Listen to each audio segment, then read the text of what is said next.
All right. Hello, everyone. It is Tuesday, April 7th, 2026. Happy birthday to my mom. The Scituate Select Board encourages environment of respect during our meetings, encourage all members to interact in a polite manner, even when there's disagreement. And we value the participation of our community and want everyone, including marginalized and minoritized communities, to feel welcome and respected. We urge our fellow community members and everyone who participates to commit to these standards to support and respect our community. With that, I will call the meeting to order and accept the agenda. Do I have a motion? So moved. Second. Schlegel. Nico, all in favor? Aye. It's unanimous. Do we have any either Zoom-ins or walk-ins? None. We will go to the report of the town. Great. Good evening, thank you. We'll start off with two good news. Widows Walk is open for the season. Golf is ready, so the golf course will be crowded. Please book your tee time early. And the St. Patrick's Day Parade is this Sunday, April 12th. I did get a quick look at the 6 o'clock news, and it looks like it's going to be sunny in the 50s. So everybody get out, celebrate St. Patrick's Day again. Should be a good day for the parade. The Board of Health was pleased to announce they're hosting the Dana Barbara Mammography Ban on Thursday, April 30th from 7 a.m. to 3:15 p.m. The end is going to be at St. Luke's Episcopal Church across from Town Hall. Appointments are required, so please contact the Mammography Ban office at 617-632-1974. A couple DPW updates. We started spring flushing yesterday. We started at the Maple Street tank, traveled down Maple Street to First Parish, all the way to the fire station. After we flush First Parish from the mains, we'll start working on the side streets. We also started the construction of the Hummerock water line on Central Ave yesterday. Began at 296 Central Ave and we'll be working backwards towards the vicinity of Atlantic Drive. This project involves the replacement of the existing water main in the area. The duration of the project is 3 to 4 weeks for the main replacement. Once the main installation is done, they'll test it and chlorinate. And then later on in the season, we'll transfer the water services from the houses to the new main. Reminded everybody that your transfer station sticker from last year is expired. You need to get a new transfer station sticker to use the transfer station. Also, Norwell residents may now purchase transfer station stickers for $300, one sticker per household, sold at the treasurer collector's office here in Scituate. Annual town meeting is Monday night, April 13th, 7 o'clock in the Scituate High School gym. The warrant is available and posted on the town website. The annual town election is going to be June 6th, 2026. There are still open positions left on the ballot for planning board alternate to fill a vacancy in Scituate Housing Authority 5 years. If you're interested, please visit the town clerk, take out papers. Papers are due back April 17th at 5 p.m. Scituate Veterans Advisory Council has unveiled a new plaque to accompany the chair of honor located at the Scituate High School main turf field stands. The chair is an empty, dedicated seat placed in a public venue to symbolize the continued sacrifice of U.S. prisoners of war and those missing in action. Special thanks in this project goes to Scituate Police Officer Edward Gibbons, who spearheaded the creation and installation of the new plaque. Officer Gibbons serves as the liaison of the Veterans Advisory Committee. And finally tonight, visit the library tomorrow night from 5 to 7 p.m. It's the unveiling of Garden of Threads, a community art project sponsored by the Scituate Cultural Council. This field of belted flowers, bees, and butterflies was created by over 150 kids, teens, and adults in Scituate. If you can't make it to the opening, stop by between now and the end of May to view the piece. That's what I have tonight. Question. Yeah, no, I saw the pictures after Eddie completed the chair of honor. It looks awesome. And I wanted to follow up on my question about the Surfside Road rocks. They sent me an email about. Yep. Contractor will make good business. He's gonna. Yep. Do we know when it even happened? It would have happened during one of the storms. I don't know when it happened, but it's not unusual. Thank you. Questions? No. All right. With that, we will move on to our first order of business. This is for the acceptance of a donation for Mordecai Lincoln. This is for kitchen spaces. And then Ms. Harrison will talk about this. Actually, I was hoping to invite Cam, you've been involved, and Susan and Tom. Yeah. Oh, yeah, for the, I mean, it's part of our role is to accept donations, but also, I was hoping you all could just speak a little bit about the donation. This is incredibly generous. It's a local business, in Greenbush. Kitchen Spaces and Interiors, which is an amazing showroom. If you haven't been, maybe even get to Greenbush, it's coming on soon, y'all can go there. So I was wondering if you could just say a little bit about your donation. Well, The rest of the, there's a whole group of us that have kind of gotten together on this now. We have actually Shelley right behind me, Birch Barn Awesome. Designs is going to be doing a small piece of it. And we have North River Remodeling, who's also from Greenbush, that's Sean DeMello. He's going to be doing all the installation part of it. We have Cam's Appliance, who's donating all the appliances. And we're working on securing the granite countertop donation. So I think we're pretty much there. We just need dates from Cam as to when they need to have product on the job site. So, well, we can have it in 2 weeks. Yeah. and this is for the caretaker cottage in the at Mordecai Lincoln. And I think you were given all drawings so you could actually see what. They're Beautiful. beautiful. Bad for a little tiny space. Yeah. No. And they're a wonder with little time, making everything work in a little tiny space, so. We appreciate it, we greatly appreciate it, and thank you so much. The retail value we put on things Mhm, is a plus. It's a plus or minus, but it's in that ballpark. right, We should do we get those? Those are on the website somewhere, some of those photos.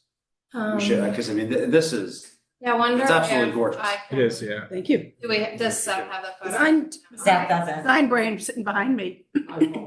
we could. Design brain. You did it? We can It's post them. unbelievable.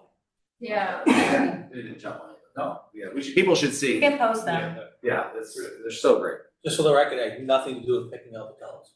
I think that's why it looks so great. That's why I looked I at know. how it matches. I'm like, that's why it looks so great. Great gift, really appreciate it. It's awesome to see local vendors and local townspeople coming to support our local historical society efforts, and it's a tremendous teamwork, so thank you. And we also hope to have Scituate TV out there, similar to what we did with the book back there, Definitely. kind of before and after. Chair, I had the pleasure of visiting this project, was it last week or the week before? Yeah. And looking at these drawings and the detail and the passion in the drawings, it's gonna make that entire first floor so appealing to whomever lives there for many, many years. And my compliments to the design team and everybody that's dedicating their resources to it. Very impressive. Thank you. Very impressive. I think you undervalued it at 19,000. We expect to see you all in the showroom soon for your new kitchen. Yes. Yes, there you go. You're gonna need it. We don't need new. When you do, When you do that. you know where to go. I have a motion, Mr. Chair, if you'd like. Please, yeah, I mean, it's So wonderful. move that the select board accept a $19,700 donation from Kitchen Spaces and Interiors LLC for materials and installation of the kitchen at the Mordecai Lincoln Caretaker's Cottage. With great gratitude, Mr. Gilmore, seconded by Nico, all in favor? Aye. It is unanimous, so much thanks. Thank you. Thank you. Made the night. Yeah. Really is. All right, well, where is Shelley? Yes. Hello. We're right there. Let's get to Greenbush. So let's talk about that everyone's loving. Absolutely. So this would be the fourth year for Get to Greenbush. As a reminder, this is a neighborhood event that is put on by local businesses as volunteers to showcase our lovely, nook of Scituate. And we got together shortly after the pandemic to create a walkable, open house tour, if you will, because so many of our businesses in Greenbush are just unique and diverse and we offer different things. We felt like it made sense to host, for each of us to host something at our businesses. This year's event is very similar to what we have done in the past years. It's just kind of grows slightly over time. This year will mimic much of last year, where we have close to 20 businesses that will be opening their doors on Saturday, May 2nd. This year, we have worked very closely with the Scituate Beautification Commission, because in the past 3 years, they've graciously offered to share a very popular day, which was the first Saturday in May. And we've kept a close eye on attendees, as has Ship Shape Day. Last year, they felt like their traffic dwindled a little bit from past years in terms of participation. So they were a little concerned with sharing the same day. And I said, absolutely, completely understand that. Let's talk about options, alternatives. And one thing we brainstormed together with Jean Marie Vogel and Susan Casey, along with a couple of Greenbush members, we said, you know what? Rather than just separating the two events this year, let's see, what do you think about, actually? We posed it to them. What do you think about doing more of a targeted collaboration? Because we're bringing hundreds and hundreds of people to Greenbush. Why don't we send them to Ship Shape Day first? What if we can create an incentive so that we say, you know, we're going to stagger our events so it's later in the morning than Ship Shape Day. And in our marketing, find a way to target people to come to Ship Shape Day and then come over to Greenbush. So I said, think about it, let us know. They brainstormed it as a commission. They said, this is great. Let's try it this year. If we find that it's not quite right, then we can go back to switching the dates. But let's see if we can join forces and have even more participants come to Ship Shape Day and then to Greenbush. So it's a long way to say. This year, we are really excited to have a collaboration. We are going to be creating 300 postcards with our Get to Greenbush information, all of our participating business logos, a map on the back of it so that people who are at Ship Shape Day know where to go and what to see. And that is the token, if you will. If you are at Ship Shape Day, you know, you get all your bags, you get your goods to clean up Scituate and the town, but then you also get if you're the first 300 people to Ship Shape Day, you will get a postcard that then is redeemable just that day at Get to Greenbush at any of our local businesses. Actually, I should have passed this around. I didn't have it quite ready in time to get, am I allowed to give you guys information that's not included in the packet? Okay. No select board jail. Take one pass it then. Sure. Play. And actually, there's probably one for Jim too. So this is rendering. The tote bag style may change. We're deciding that in the next day or so. So it's a 2-page. It's going to be a front and back tote bag. So we are printing 100 of these tote bags that will be handed out at Greenbush businesses. So you'll get a postcard in Ship Shape Day that says, come to Greenbush. Once you come to Greenbush, if you're the first 100 people, you'll get a tote bag. And then the second 200 people, we are printing stickers. So the Get to Greenbush list of businesses will become a sticker. And so then if you miss out on a tote bag, you can get a sticker. So we have a 300% opportunity to find a collaboration here. And we're really excited. We're really excited to find an opportunity to join our events and get more people to Ship Shape Day as well as to Greenbush, because I think we have each of us have unique attendees. Yeah. You bring a lot of bad news all around the world. And then a little problem happens in a town, someplace else, bad things happen. Or here in Scituate, people talk, they find a solution, which is brilliant and like cool. Who doesn't want this little tote bag? We're kind of excited about the collector's item. Yeah. Love it. Cool. So it's a year to see. We're excited. We hope that we're going to start marketing as soon as we nail down exactly the tote bag. Then we're going to put it on social media and start pushing it out. And Scituate Beautification Commission also has a new social media account, so they're going to be ramping up. So it's really a co-brand for our two events. I think it's a great idea. That's what I do. I go and shoot, and then I go back to Greenbush. That's what Yeah. you're supposed to do. I think. Yeah. The rest of the materials haven't changed. Same from years past. You're probably familiar. And then we also in the past years, our events have started around 10. keeping our event to start at 11 this year, and then we're going to put Ship Shape Day on our matrix on our website. So from 8 to noon is Ship Shape Day, and then 11 to 8 is Get to Greenbush. This year we will also have the Music and Beer Garden that's sponsored by Untold and Greenbush General Store, and that will be starting later as well. They're starting at noon and they go until 8. So we're kind of pushing things back a little bit to accommodate, to make sure that people get to Ship Shape Day first.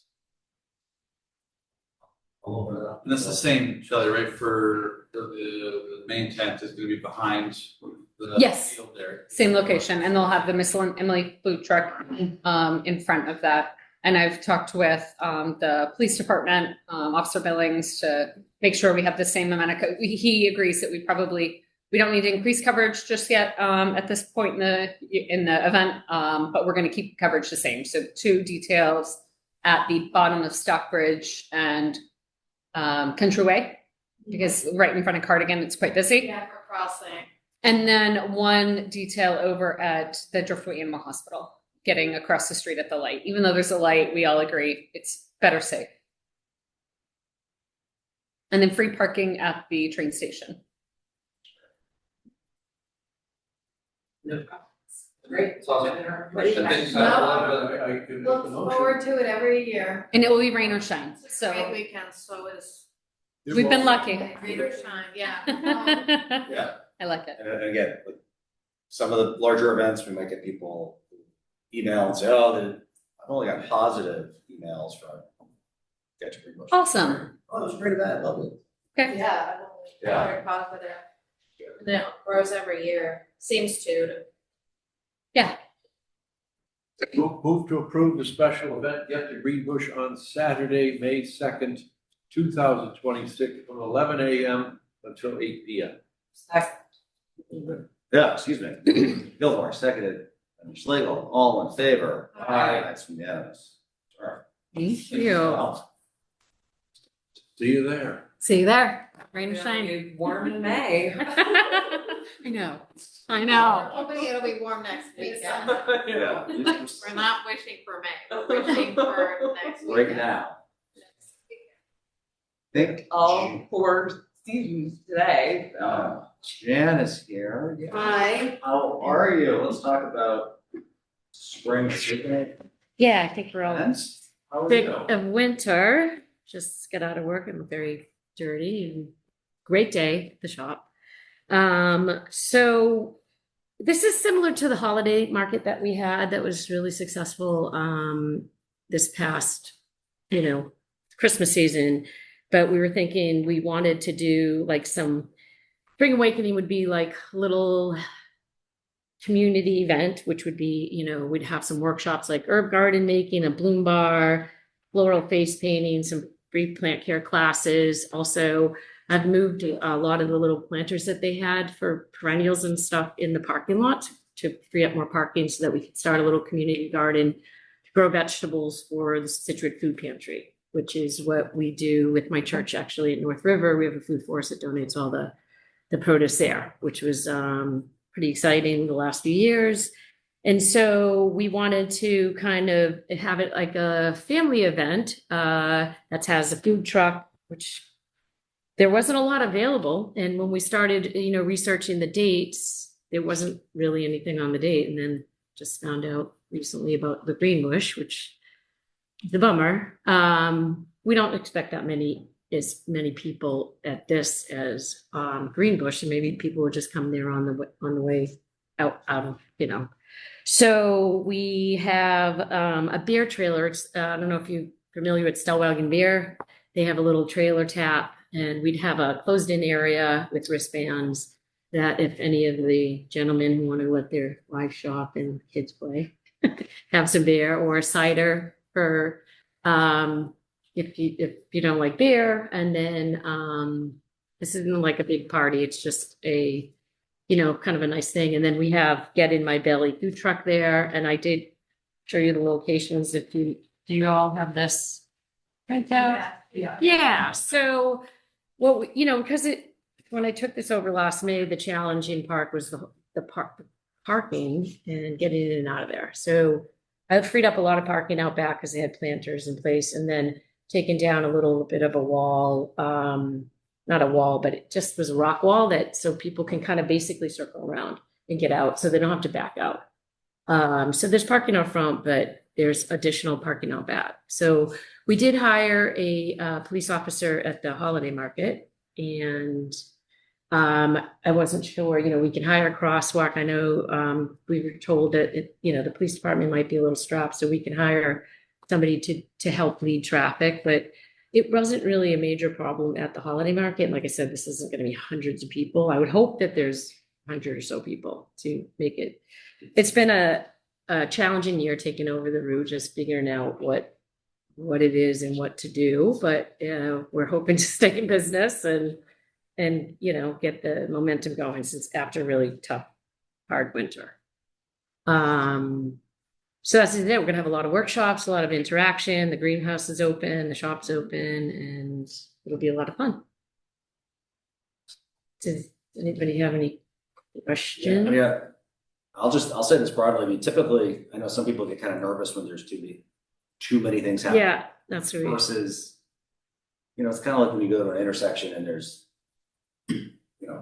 that's why they have all the gas stations competing, or they have all the fast food places competing. When you have so many things happening at once, people love it. Then there's something happening that weekend, it becomes a real exciting thing. I think having a lot of activity on a weekend can be actually a positive thing. That's good. I was nervous about that. So it could, hey, things are happening. Right. Oh, let me check that on the way out, or who knows. Again, everything seems to be in order. At other events that are there, have the police coming out. We got the permits, the Stow wagon, and then the food truck. I did want to ask, it'd be nice to have, I know all I have to do is do a health permit, another permit if I wanted a little pastry. There's a woman in town that she's actually approved in Scituate to have some bakery items and things.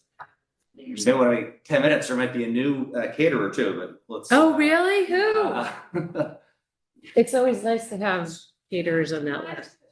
Yeah, we'll go for, we'll get to that in a second. Yeah. I actually have a question on police coverage. Yeah. I have a backup, saying that our police department,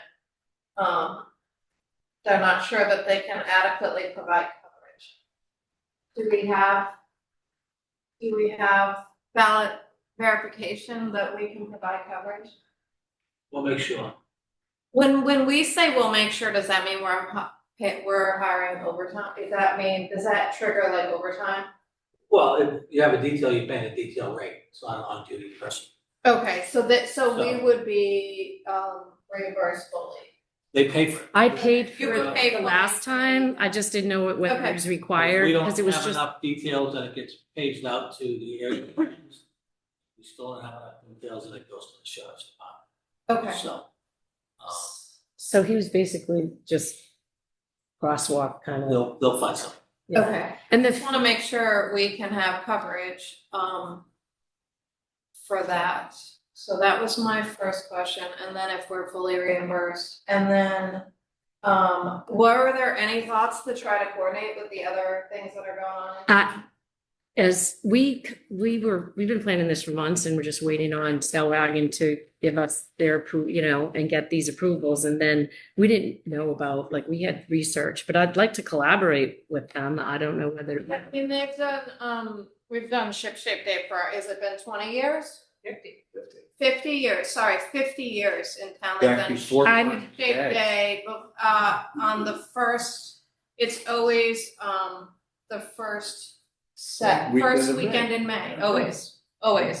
It's been forever, so, I apologize. and then they also have done Get to Greenbush, this is the fourth year.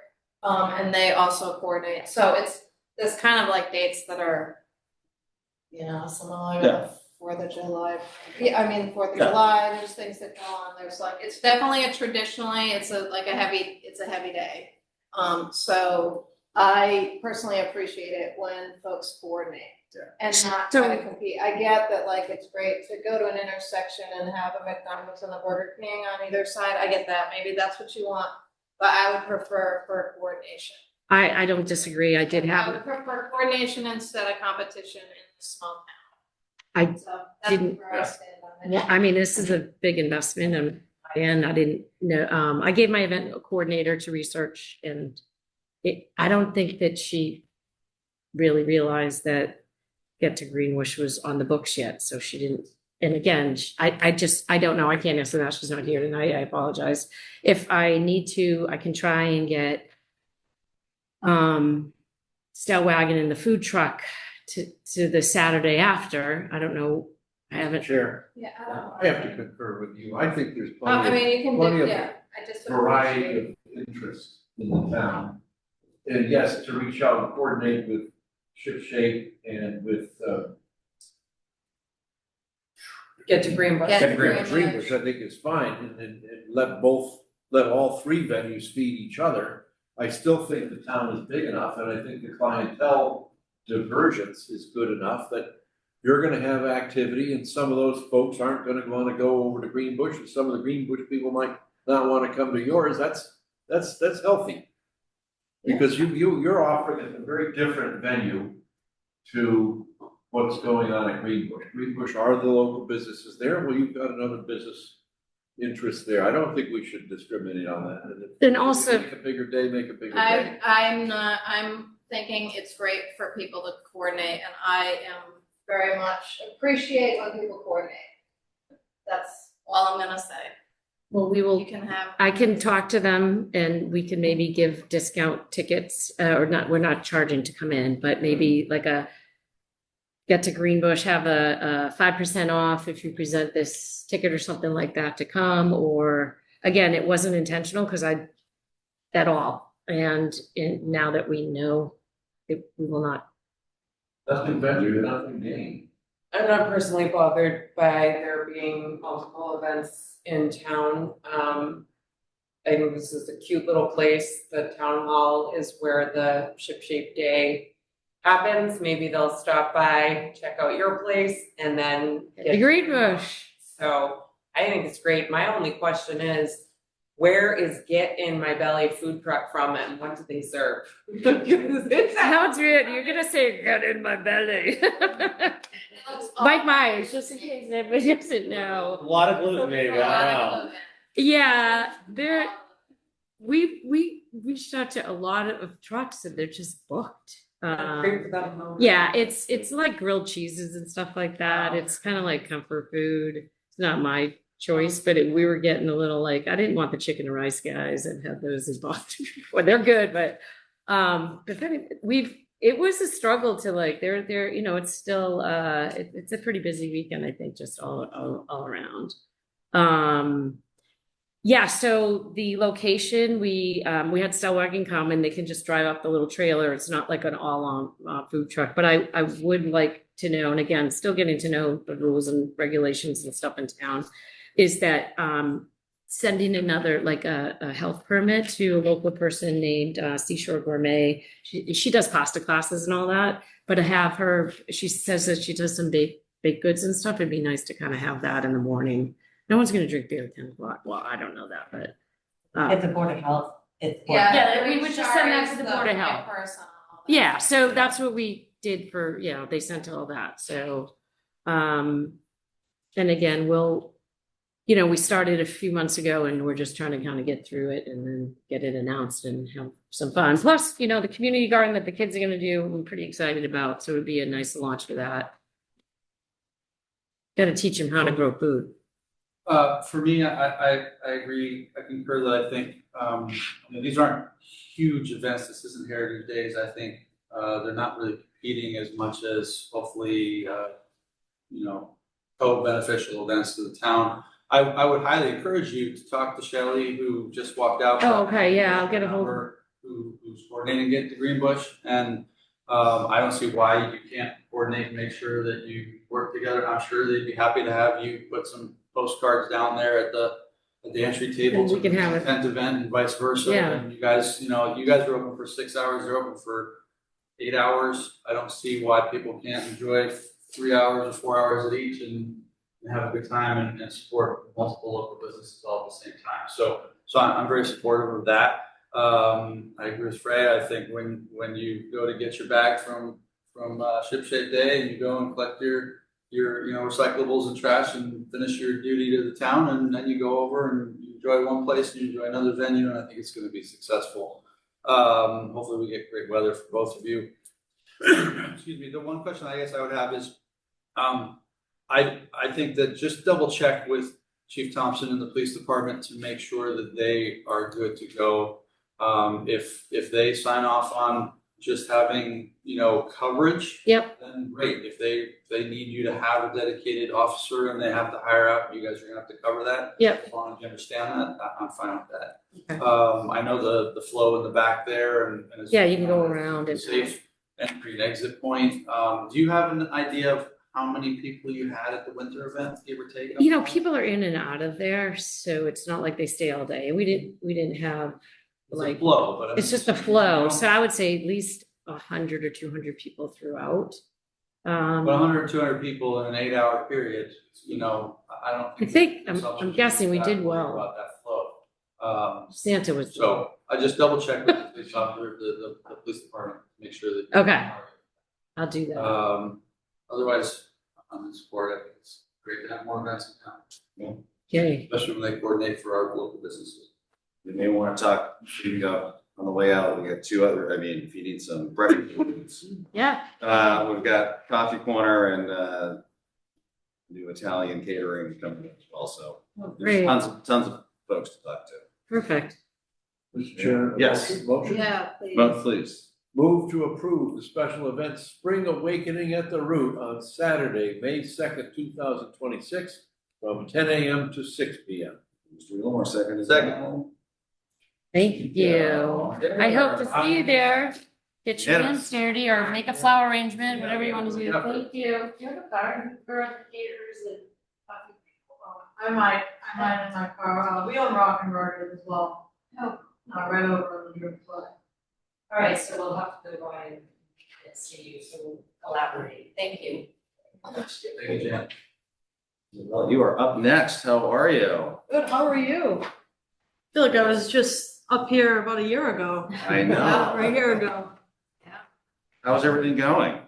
And wait, and those, the cakes are calorie free, right? 'Cause I've had it, Yes. right?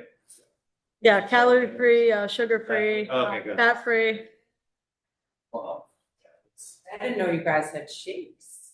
Yeah. Just had a Cadbury shake for Easter. That's my problem. We're I gonna have it drink this like Friday too. 6 of them a day. Are Cadbury they egg shake. gluten-free? Yeah, they're gluten. Yeah, they're gluten free. Sold. Shake there? No.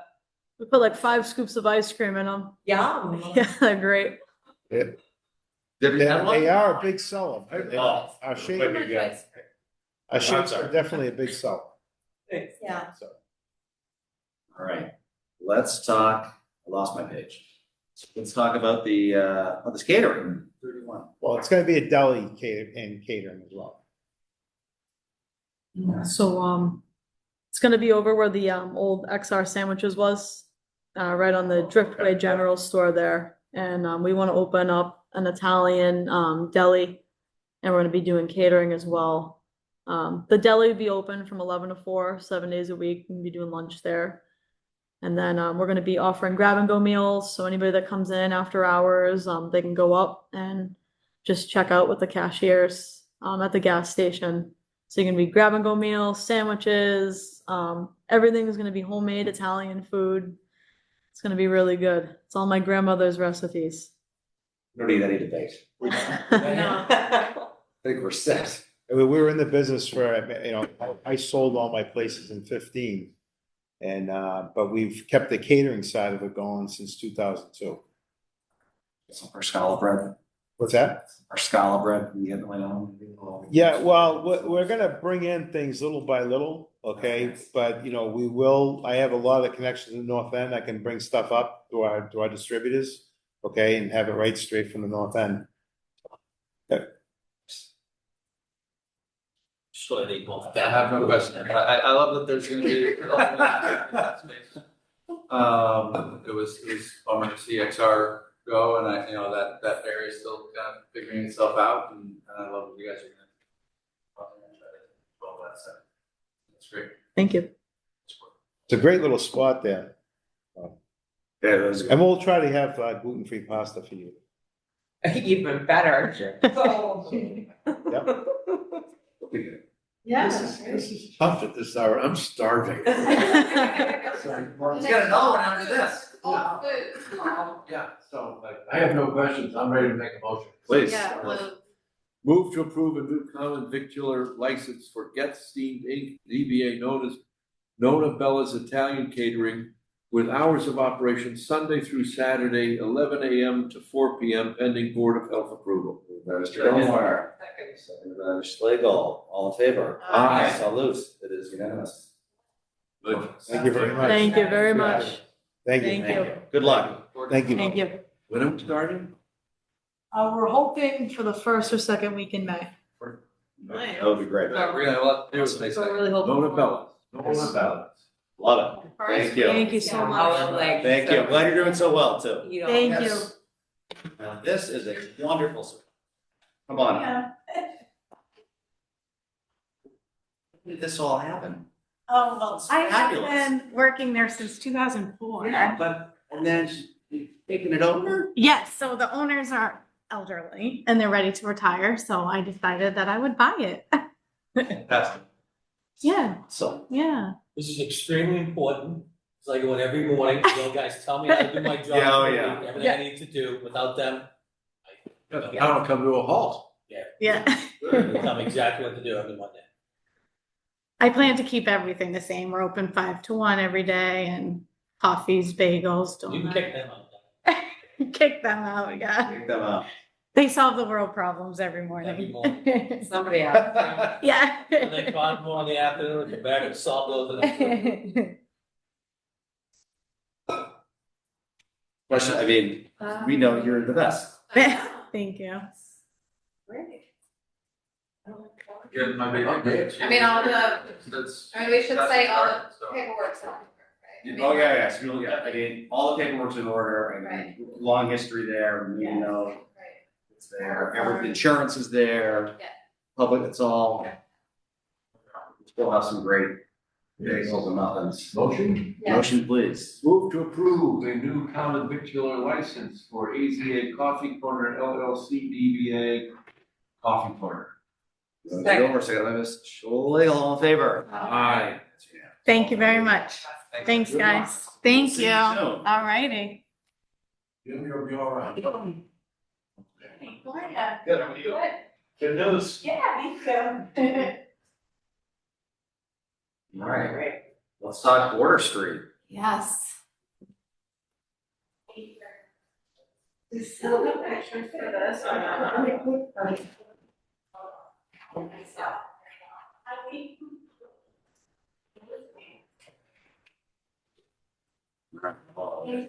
I think it's 40, yeah, 40, 41, right around there.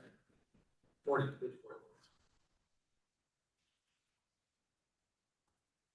Right.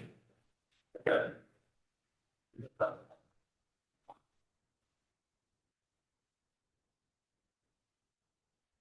All right, so Jen?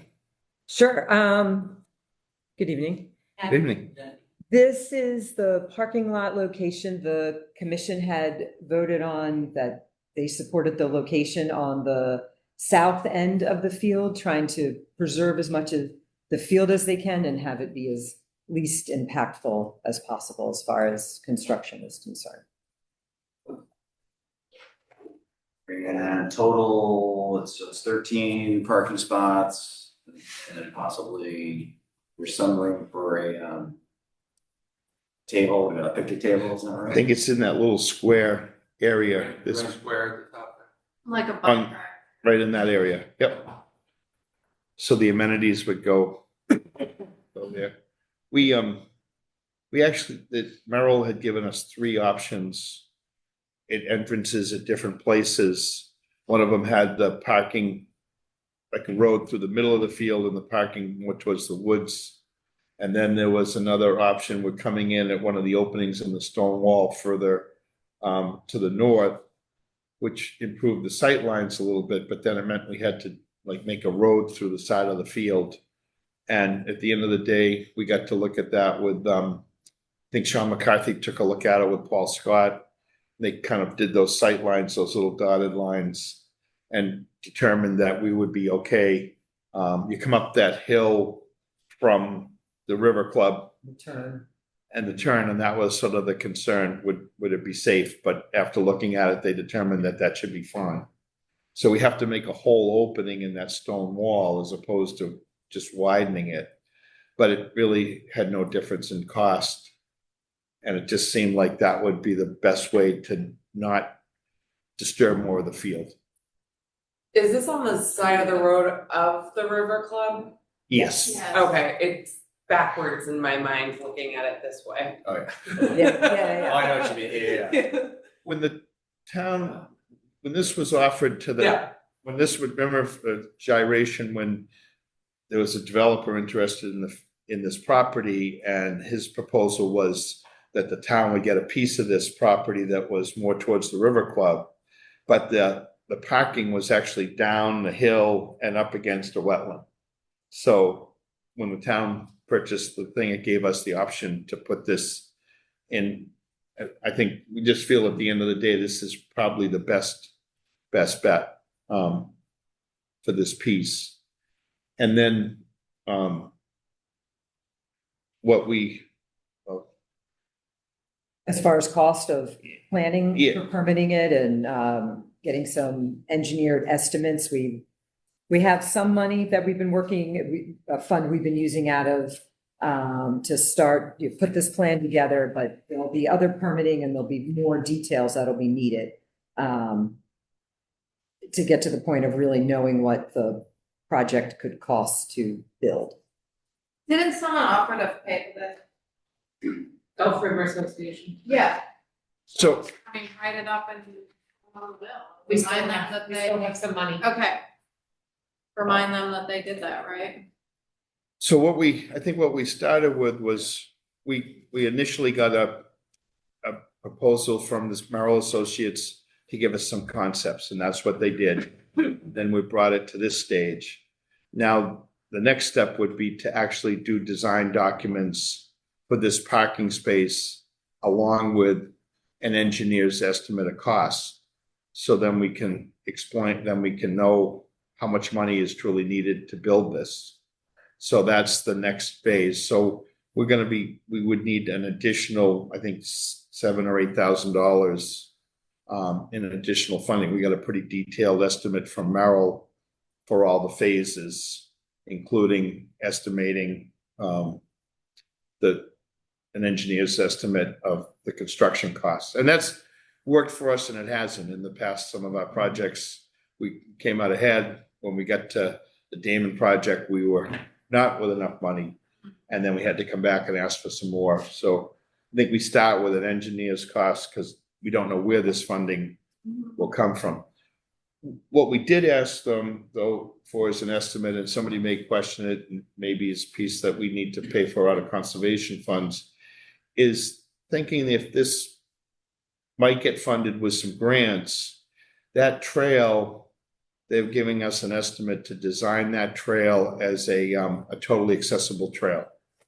So that loop around the field would Yes, be. yeah, so we're, So that would be a gravel, like a hard pack gravel, Yes, yeah, it's not paved, but it would be the high similar to what's it, the AJ Trail now? Driftway Park. Yeah. A Yes. couple of those places, it's a real dense material that people can use a chair on or different, whatever. And so we've talked about that, like this would be a great time to consider something like that, maybe even an interactive trail with stations or something. And that might be a way to get some additional funding. It's, I don't know. Is there pretty flat land there? Pretty flat. Very So That helps. Yeah.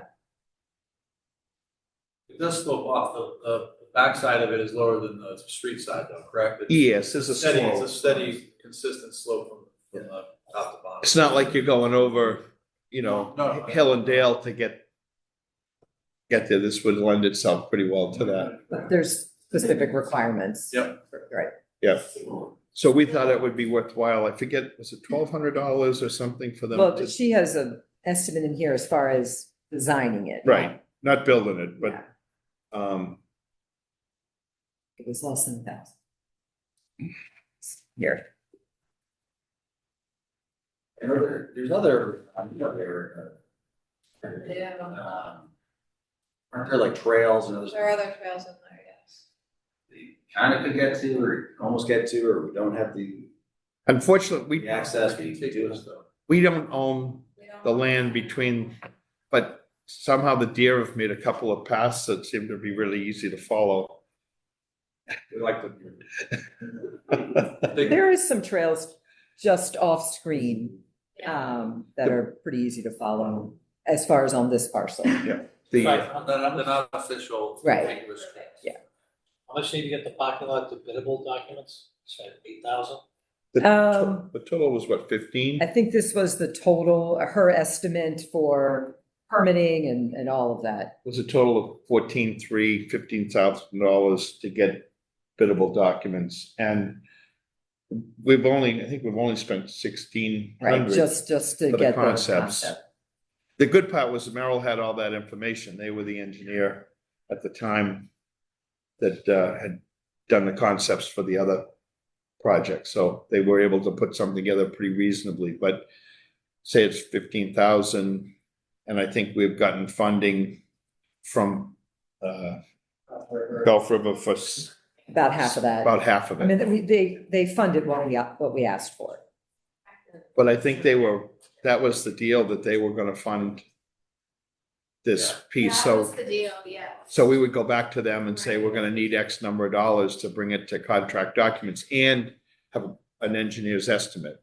Still- Right, I mean, I thought were ready to give us a check, but we didn't know how much it They was. still say they gave 8,000, right? It's still- 8,400 It's still 6,800 in the account, 6,800. 68 change, yeah. So I'm a bit confused. So we think if we go back to them, that they will be interested in actually following up and helping us get the biddable documents and Yeah. paying for that process? That was the agreement. That was the agreement. So we should assume that, so we start with that. Yeah. Okay. But then with these, we'll not only have something that we put out to bid, but before we even do that, we should have at least a decent idea of the total costs. So then we can start thinking about where that money, in the meantime, we can start to look a little bit at maybe grant options or some other way to fund some different funding. Great. And I love the ADA compliant concept. I think that's one of the ones we don't always have that option. It's a great option. Sure. There really aren't many places to walk in this town, even on the streets without the sidewalks. Right, Even the- if it's like with a mom in it, with a stroller, you know, if it's a hard pack. Bates Lane has a little stretch that goes up to the picnic area, and then and then the Driftway Park. Yes, Great. great work. Thank you. Keep going. We've had, just big plug for our volunteers on the trails and clearing. They've done an amazing job this winter. Oh, there's They- been a lot. They have cut so many trees and cleaned up such a mess, and it's all by volunteer efforts. And a few other folks have jumped in. My son had to do conservation hours, so we did Oh, right. our forest one Sunday. Oh, Got those big We were trees. trying to look, I'm looking over there saying, who's cutting that tree? I made it out with all my. It's the wrong one. It was on the ground. It was fair game. There you go. Awesome. So we're gonna push this along. We can get that funding and tell Merrill to keep going. Deb Keller is the engineer doing this, and she also does a lot of our peer reviews. She's a great asset for this. Yeah, keep it moving. Thank you. Thanks so much.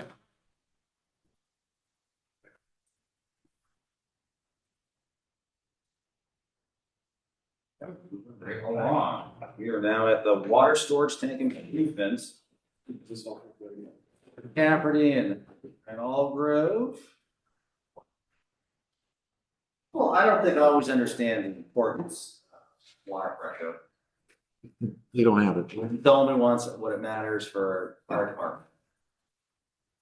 I have no impression really, seriously, like, I'd like them to have that, some communities. So it's a lot more important than people think, so. It is, it's huge. And, we have some older tanks and it's something that we're getting around to working on to get replaced. So, Ryan was hired. He works for Apex, which was formerly Environmental Partners. And he's been working on this for a while. We've had a couple different iterations, but this is where we are now. We're looking to go forward. And we have a small presentation for you tonight. I'll hand it over to Ryan, and Seth will tell us when to. Yep, I just need a minute here, sorry. No worries. I was talking too fast.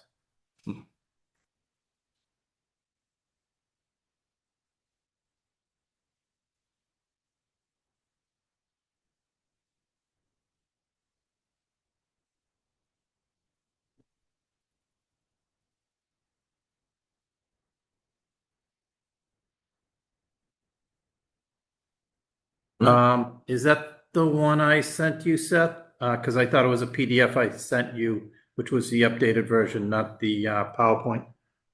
I could be wrong. Let's see. Is this correct?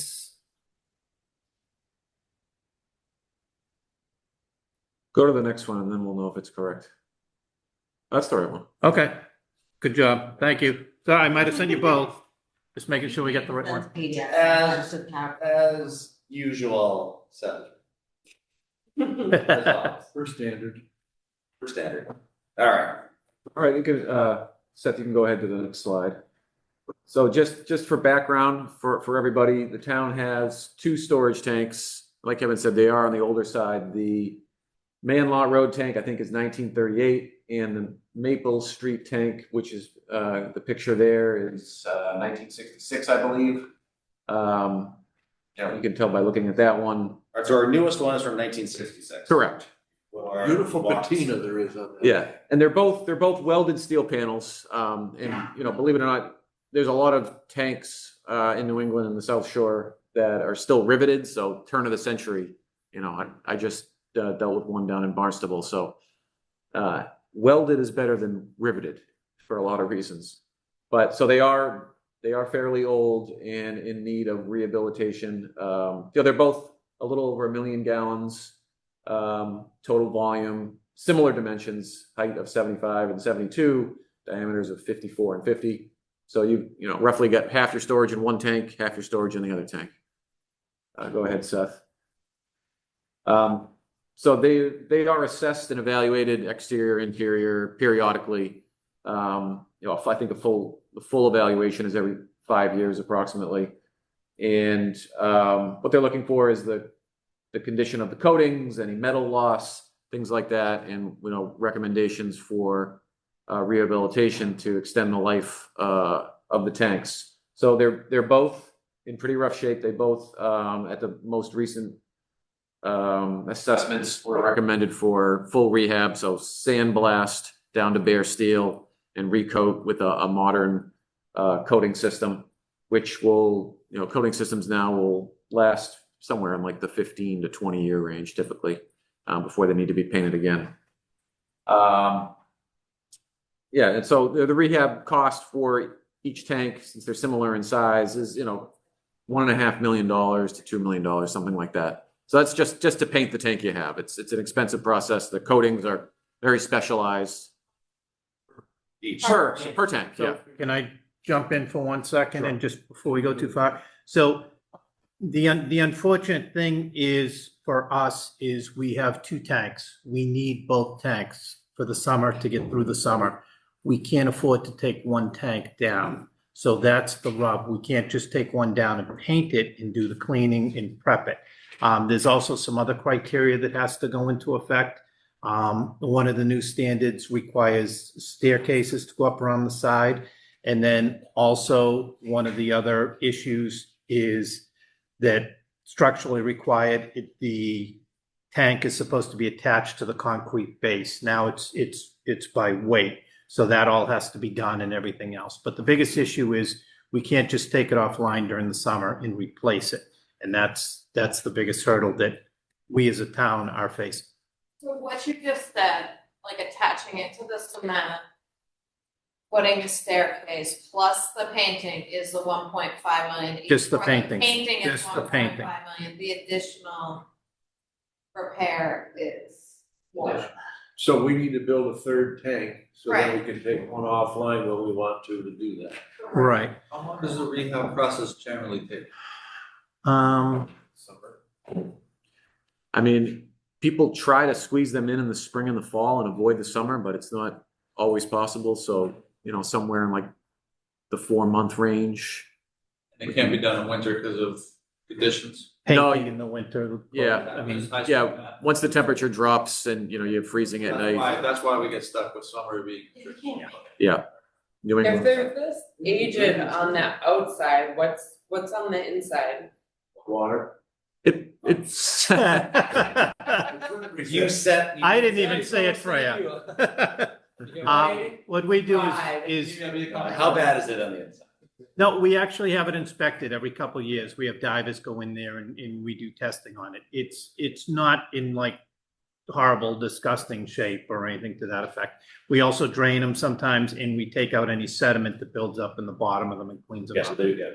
And one of them actually has, they both might have it, I know at least one does, a spinner on the inside, so it keeps the water moving, so things don't set up. So- I thought, Maple has that. Hmm? I thought Maple's the one that's the spinner. I believe it does. Yeah. So even the older tank in 1933 is still in decent shape, that we're not suggesting getting rid of it as much as we need to be able to have a third tank so that we can refurbish Maple Street and eventually refurbish. So the biggest problem we have is the tank on Creelman, because it's basically in a neighborhood. And there's not very good communication set up with it. So ideally, what we would do is take that tank out of commission when this is all said and done. We would build a new tank. Yes, build a new tank, keep the Creelman tank on, rebuild the Maple Street tank at that point after the new tank was on, and then eventually deactivate the Creelman tank would be what we would suggest. We wouldn't keep a third tank just in case we were going to need it 75 years from now. But we wouldn't pay the $1.5 million on the Creelman tank to restore it. We would just keep it as it is. Correct. For these purposes and then just decommission it. In decommission. But I guess what I'm wondering is having a third tank, unless I'm incorrect, would improve water pressure further in our system. Would it not? Not necessarily, because when we do the hydraulic model, we have to turn over our water. You don't want it sitting in a tank for prolonged periods of time because you want fresh water. So if you had all that extra storage and it was sitting in the tank, it could create problems with your TTHMs, just the water sitting around. You want to turn over your water as much as you can, as well as a staleness factor. And your chlorine has a certain contact time. It leaves the plant and you have to have chlorine, a certain residual value of chlorine to the last spot in the system.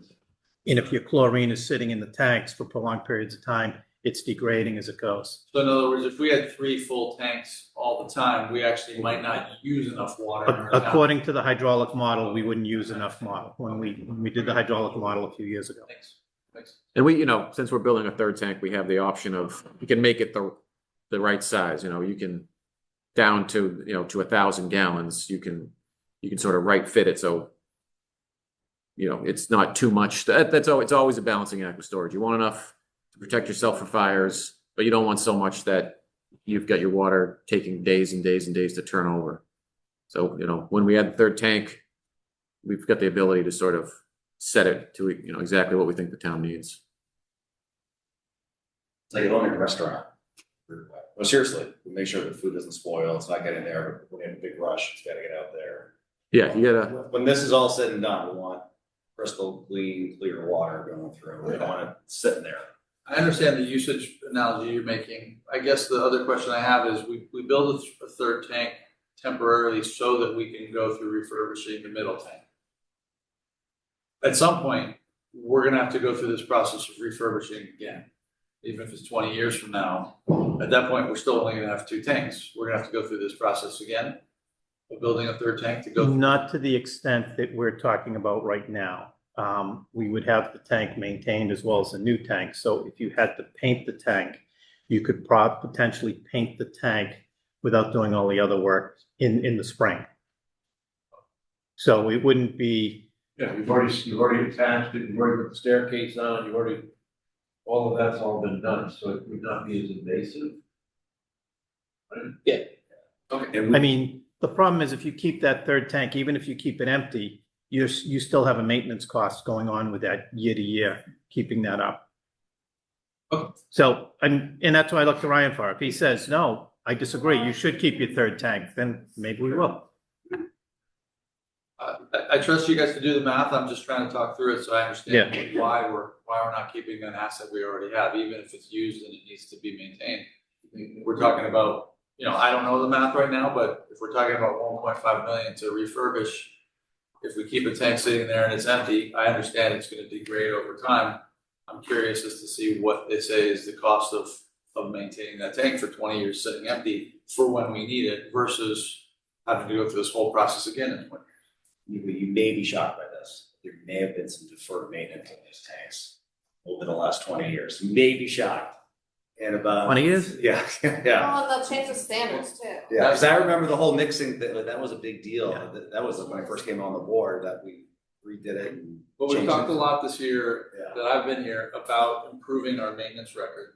Yeah. And so I'm just asking the question now, rather have that info now and find out, no, Kevin's right as usual, and we need to just assume that 40 or 50 years from now, we're gonna have to have a third tank option again, but not for a long time. And that's something we can look at further, when we say we're gonna rehab the tank. The first step is to build a new tank so that we can take one offline and then rehab the tanks and have two good functioning tanks. Then we could take the vote at that point, and, you never can tell. There might be new technologies, there might be new tanks, there might be new, materials where you can paint the tank and keep it, a ceramic coating or something to that effect, and, we'll see. Given the age of the condition of the building, we might get them and say, it's not worth saying. I accept that. That's a Just trying to decision. understand where we are now. Thank you. So we'll have Kevin, I'll put those numbers together on what it's gonna cost if you just leave it empty. And Okay, thank you. Actually, even better, Ryan will put the numbers together and. Yeah, even better. So, sorry, we get off track. So, but then the question becomes, you need a third tank, where are you gonna put it? And sort of some of the first place we always look is the site that there's an existing tank, because it's a hill and there's a tank already there, so it's kind of where you start. What we learned is at the Maple Street site is that is land protected by Article 97, even though there is a tank there that was there before Article 97 existed. The documentation, the way it works out, and this, this was the town's council who sort of did all this research to confirm. So we cannot build a tank, a third tank next to the Maple Street tank without, going through the mitigation and the whole Article 97 process. So, Which includes state legislative approval to build it, as well as doing, land, supplying additional lands for Chapter 97 in. Is Article 97 conservation land? Yes. Yeah. So, when we determined that, we sort of took a step back and tried to take a holistic view of the town and where are all the higher elevations, where's the town-owned land, and we're not going to build it on a site that's wetlands, things like that. So we came up with just using some really basic criteria, like I said, like town-owned land, somewhere near the water system. We don't want to extend the water system just to build a tank, and not Article 97, and not a parcel that's mostly wetlands. And we came up with 10 sites that just met those basic criteria without even knowing what the sites are, what the parcels were. And then out of those 10 sites, we narrowed it down really to 2. The other 8 we eliminated because of constructability issues, and access, things that they just don't lend themselves to being able to even attempt to build a tank on the site. So the 2 sites that we narrowed it down to were the Aberdeen Drive site, so not far from where we're sitting, sort of right off of Aberdeen Drive near the middle school. And then the other site is on Doctors Hill, right off of Cushing Highway, so not far from the new water treatment plant. So we have those two sites circled there. So we took those two sites because they were, like I said, they met all those basic criteria and they have room to construct a tank. Go ahead, Seth, you can move it along. Thank you. So going through some of the advantages and challenges of each site. So on Aberdeen Drive, like I said, it's got adequate space. It's more of a secluded, isolated location than the Doctor's Drive site. So less impacts to direct abutters. It's that land is not subjected to Article 97. Challenges, it's a little bit lower, depending on where you site the tank. In the spot that you'll see on the next slide, that elevation is a little bit lower than the Doctor's Hill site by 10 feet. So, as a result, the top of the tank has to match the other tank. So, when the ground is lower, your tank has to be built 10 feet higher. So you're looking at 118 foot high elevated style tank. The tanks that you have are standpipes, so it's a beer can. It's just all full of water. An elevated tank is a pedestal that holds up your water so that you don't have excess volume. And that's the style of tank you would build at a height of 118 feet. And the other challenge is that it's not connected to a reliable large diameter main. That neighborhood is all old asbestos pipe. So you'd have to replace some water mains to connect the tank to the system in a reliable way. So all those water mains that we colored there on that slide, we haven't determined, we haven't selected the site, so we haven't determined the best way to connect it to the system, but there would be some water main replacements for pipes that are beyond their useful life anyways. So this is a very basic picture of the location that we used as an example. Like I said, that particular location is 10 feet lower than the Doctor's Hill site. But if you went to the west, I guess I understand that middle school site is going to change, I guess, in the not too distant future. So, you could site the tank at a higher elevation and lower the height of the tank and, therefore lower the costs. But this is sort of a conservative location that's already available and you could build a tank there. And, it's not a very complicated site to design. Just need a driveway to access the tank. And like I said, it's an elevated tank, so it's a pedestal that holds up a bowl of water. And typically all the controls and electrical stuff goes inside the pedestal, so you don't need a control building outside the tank or anything. The Doctor's Hill Drive site, it is located off of Cushing Highway, so it's already located on a 12-inch main. I think it's 12-inch. It is, and it's a rebuilt main. The biggest concern hydraulically is having this that close to the treatment plant because your water does not have time to go through the system to access where it is. It's being right next to each other could be a hydraulic issue. Yeah, so the site's a little bit higher, so your tank could be a little bit shorter by 10 feet. But like Kevin said, the biggest challenge I think is that it's so close to the water treatment plant. You can imagine that the tanks are low, the treatment plant wants to fill them. It's going to fill this tank immediately, and then what we have to do is we put a valve that closes and forces the water to the other tank. But typically when you have systems set up like that, this tank, once that valve closes, you basically have this tank sitting there full all the time, and the other tank is the one that's going up and down. So the water in this tank gets stagnant.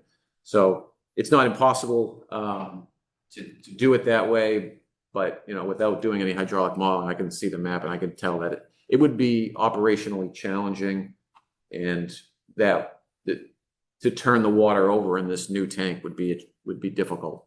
So in a normal system, when they're dispersed better, it's just an analog process of the water running through the system, whereas here you'd have to almost computerize an on and off switch to cycle it differently. Yeah, I mean, I think ideally you want your tanks to rise and fall at the same time, so they're acting almost like one big storage tank. That's kind of the ideal. And hydraulically, it doesn't always work like that. One sort of preferentially will fill quicker than the other. By a little bit is normal, But when you have a tank right next to your water supply and then the other tank is sort of several miles away, it's really going to exacerbate that kind of uneven filling that can be a problem. But and then the other challenge is that it's right behind that the abutters of that of Doctors Hills Drive. And Seth, if you go to the next slide, you can sort of see how close it would be. And we're showing it right behind those houses because that's the high elevation part of the parcel. If you sort of keep going south, the tank just gets taller and taller. So similar site layout, but less of a buffer between the nearest residents. We wouldn't be interested in putting signage like this Nissan and all this stuff on our tank. I think we need a big blue S. Coffee corner. Yeah.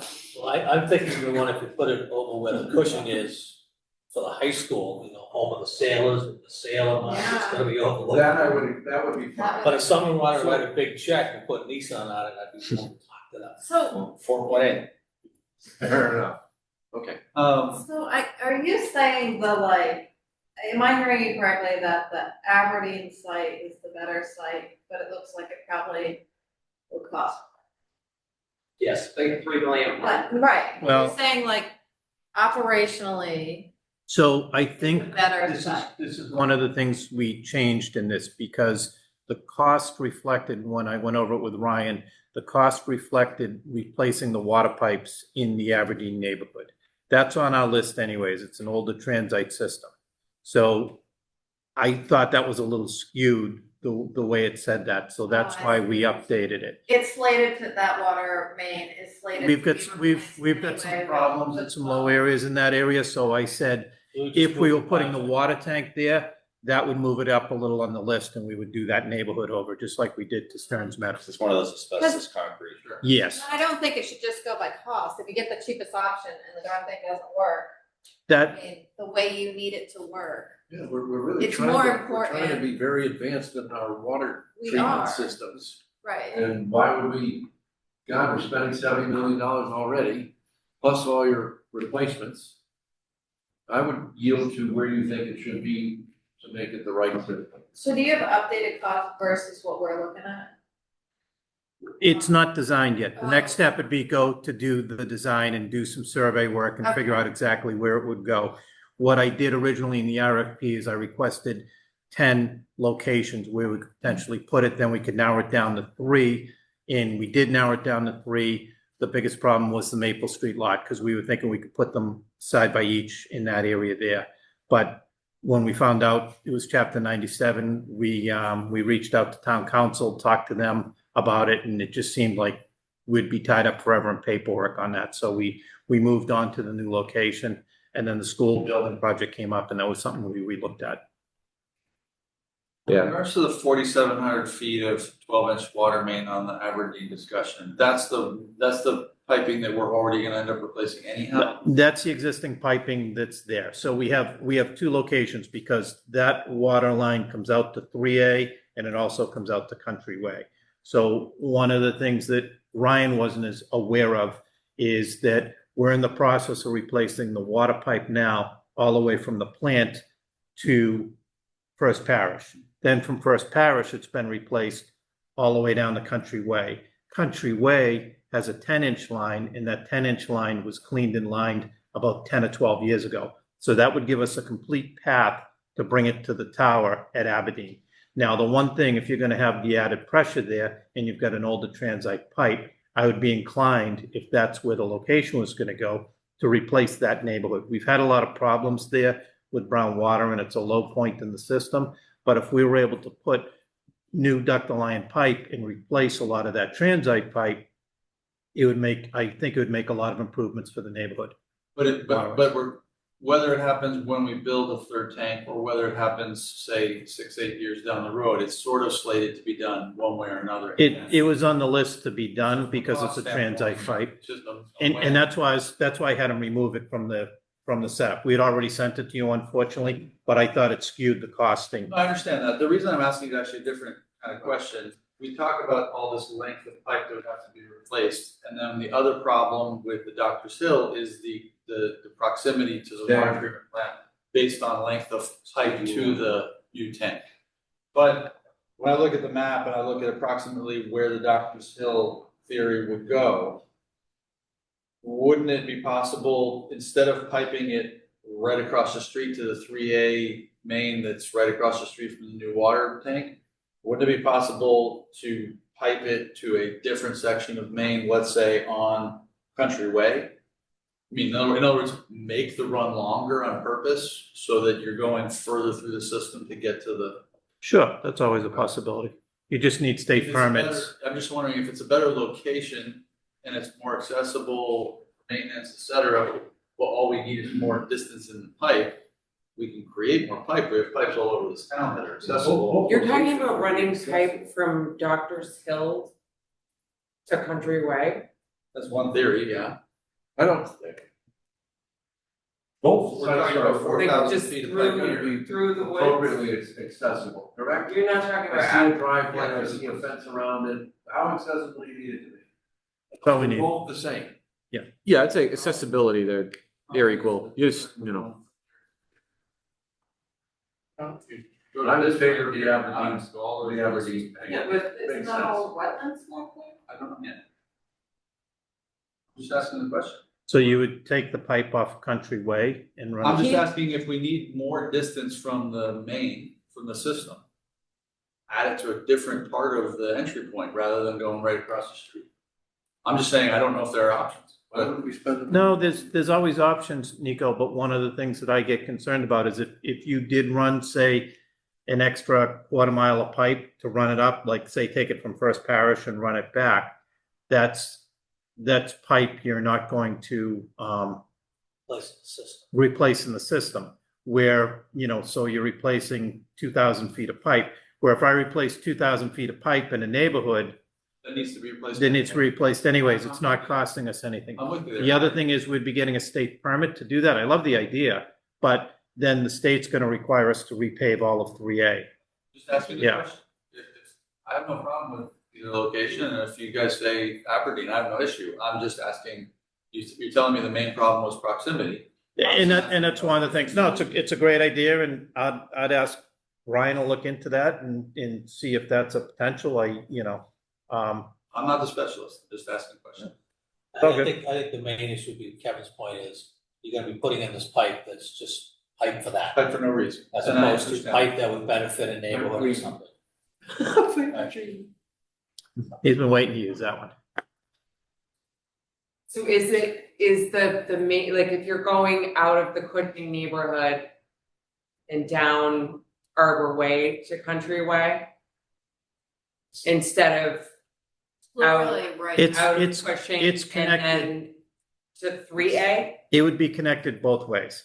So you're gonna pipe the entire neighborhood? Or there wouldn't be like a priority to do the 12-inch main or I the think, 10-inch I think what main? he said is we would need to do that neighborhood because they worry about the pressure in that neighborhood, the old pipe. You're gonna break. In general? in general. So Once you don't- if one was fixed and the other one wasn't, it would You would then worry about the create old pipe. chaos. Got it?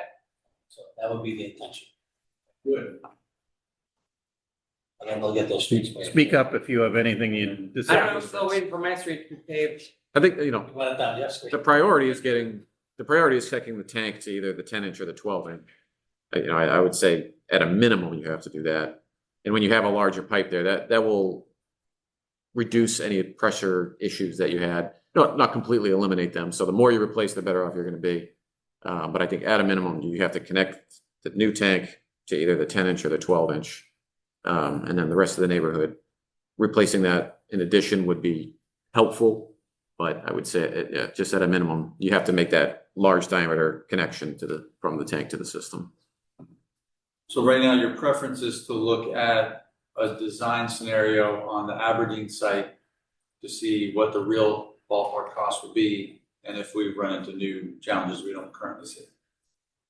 Yeah, I think that's our preference going forward. In one of the things, costs have been all over the place lately, especially in steel and in everything to do with it, piping. So that's, Ryan's giving estimates now, but we would need to get to, say, a 75% or 90% design to really hone those down. And typically, if I was estimating them, I would have lot factors in those, just because of the unknowns. So, I'll put that on Ryan, but that's probably where we are. Yeah. And there's different tank style options that have different capital costs and life cycle costs. So, we weigh those against each other and see, over the a life cycle of a tank, we typically would call 75 years. So, the capital costs, if it's 5 or 10% higher now, but over the life cycle, because of maintenance requirements, that can add up over 75 years. You can save millions of dollars by having the capital cost be a little bit higher. So we'd look at all those options of what styles are out there. And we looked at concrete tanks also, because you don't have to paint the concrete tanks, and they make this precast type tank that they build. But they just don't go that high. They don't go up to that elevation of 118. But that's something we could explore more. Maybe we do a little build up of the area or something to that effect to get them. But typically I think the highest they said they want is about 90 feet. Yeah, they max out around 90 feet. Yeah. But they save a lot in maintenance. So we're talking about, make sure I sort of understand, we're talking about a ballpark of $3 to $5 million here. So we're talking about replacing one of the two tanks over a 3-to-2 conversion. And we're looking at a 70-year ballpark on the lifespan. And we're worried about elevation because of the disturbance in the pressure in the system. At some point, the younger tank is 60 years old. So at some point, we're gonna have to talk about replacing the other tank eventually, well within the lifespan of the newest tank. And I'm asking questions. Not that we have lots of money to spend, but would there be a discussion of taking a cheaper concrete tank that's gonna last longer with less maintenance over a 70-year period and look at spreading out to build two? Yeah, without a doubt. And that'll be the second phase. I'm saying if we were to do that, could we look at a location that doesn't take into so much pressure on us to look at the elevation of the tank? If we eventually have to replace the Maple Street tank as well, if we were to, then we're still not going to worry. We're still going to be worried about Chapter 97. So we're still going to be looking for. No, but we have a right to repair it because it was in there. It's grandfathered. It was there before Chapter 97. So the problem is you would have to have that third tank to take that tank down and rebuild it. But remember, that could be 5 years down the road, or a few years down the road by the time that's at that level. But if we build a third tank and we have temporarily 3 tanks that are functional, we would be able to build a second new tank before we take down the old tank. Those are sort of fast track. So 2 new tanks. instead of refurbishing the Maple Street tank, you would build a new tank. You take Well, the we Maple have Street 3 tank down, tanks. put it up. Right, take it down and put up a concrete one at Something that to look at. location. Yeah, no, that's something we could look at after the first tank is constructed. While we still have 3 tanks in operation, Yeah. we don't have to. Before we get to we're gonna refurbish the Maple Street tank, we'd have to look at the numbers and say, it's $2.5 million to refurbish it, it's $4 million to build a new concrete We're still tank. talking millions of dollars. The math makes sense all the time. That's 70 years of double better maintenance cost. That's Well, that's a good point, yeah. It is a good point. I mean, we're still kind of, I don't say We're a early, ways but away on we're. this. Anyway, This I is- appreciate all the questions. Yeah, no. I'm not being a pain. No, not at all. We'd rather answer them and make sure we're square. But that's something that obviously they would do an evaluation of after that. We'll have a cost of, it's gonna cost me $4 million for a new tank. It's gonna cost us $2 million to rehab this tank, and then we make a decision. If we have to redo the tank in 20 years, we'll see. The reason I brought it up was simply because you talked about going 118 feet because we need to match the current elevation at a different location. But that's the height of the whole town. No matter what, your hydraulic model has you up to that elevation. How tall is the Maple Street tank? 75 feet. Yeah. something So like that potentially could be a concrete tank. That Could be a lower Yeah. concrete. that. You could do a concrete tank on Maple Street. Yeah. The concrete companies have looked at that site and they can make that work. Because that's what we were originally hoping to do, a concrete tank. Yeah. Beside Fully the original. support of what you guys, Yeah. I just wanted to. Yeah. And if you I do the just- life cycle cost analysis, of should I paint this tank for $1 million or $1.5 million or $2 million now, every 15 years, or spend a little more, put a concrete tank up that's going to sit there. And there is rehab on concrete tanks. Typically, I think the last one I did, it was like 40 years. Nobody did anything to it for 40 years. And then the rehab was like a few $100,000. So it's like you do that math in the life cycle cost, the concrete tank always wins. And it's, it's just a matter of spending that capital cost up front. And under chapter 97, because it's pre-existing, it can be knocked down and rebuilt in a different form. Same Problem. footprint. Same Yes. footprint. As long as we stay in the footprint, I think we're okay. That makes sense I to look me. forward to actually. seeing. It's great. You're thinking a lot down the road, which we would bring up in the next phase, we'd see where we were. Okay, thank you. Great. I'm good. Okay. We're good. We're there for the diligence. Yes, thank you. Oh, that's great. Yeah, thank you. So what we're going to plan on doing is proceeding, off Aberdeen.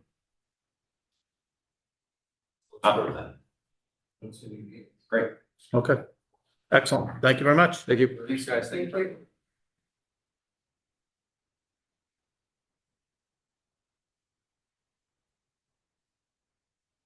All right. Yes, traffic rules and regs, Sean. Sure. How are you? Evening, how are you? Now the controversial. What did you mutter under your breath, Sean? Is it that new owl that hears everything too now? Long time. Thanks, Sean.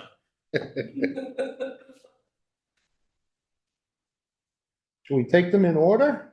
Kent Street? Yeah, take them in order.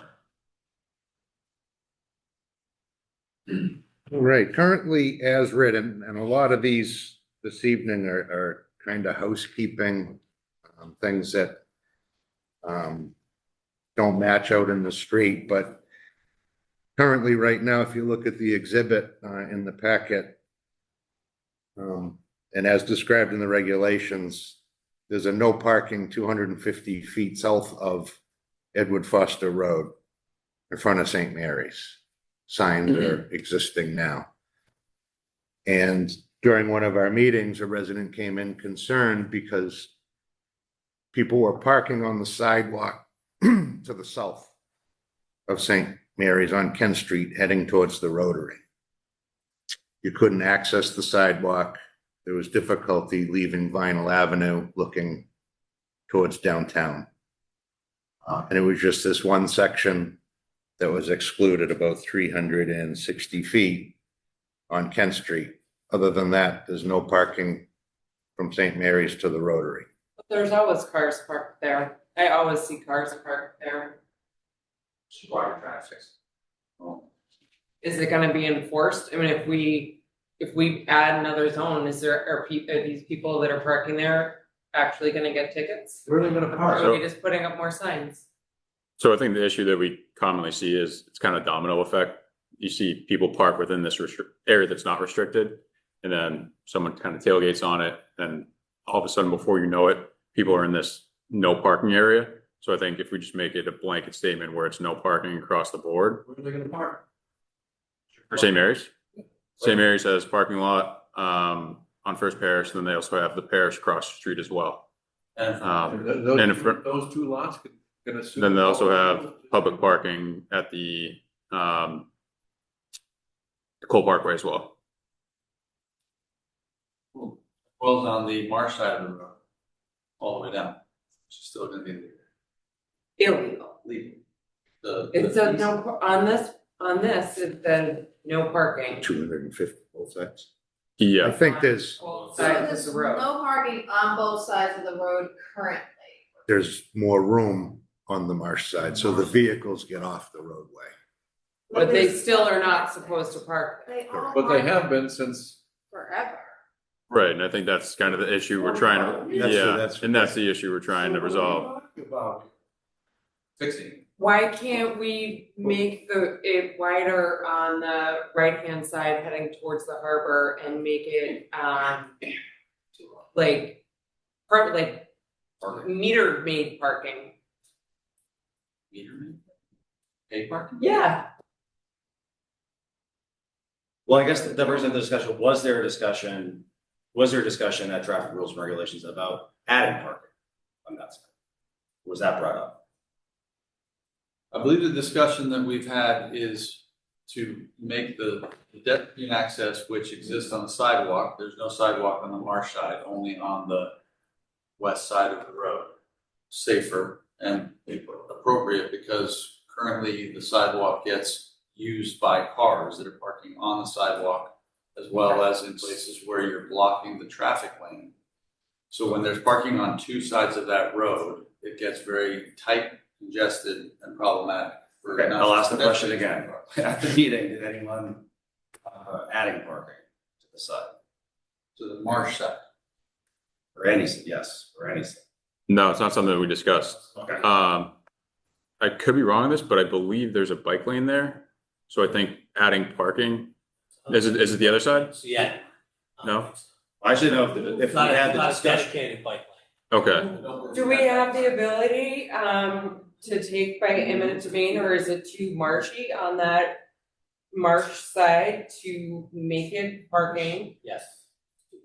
It's too marshy on the marsh You side? only have Church.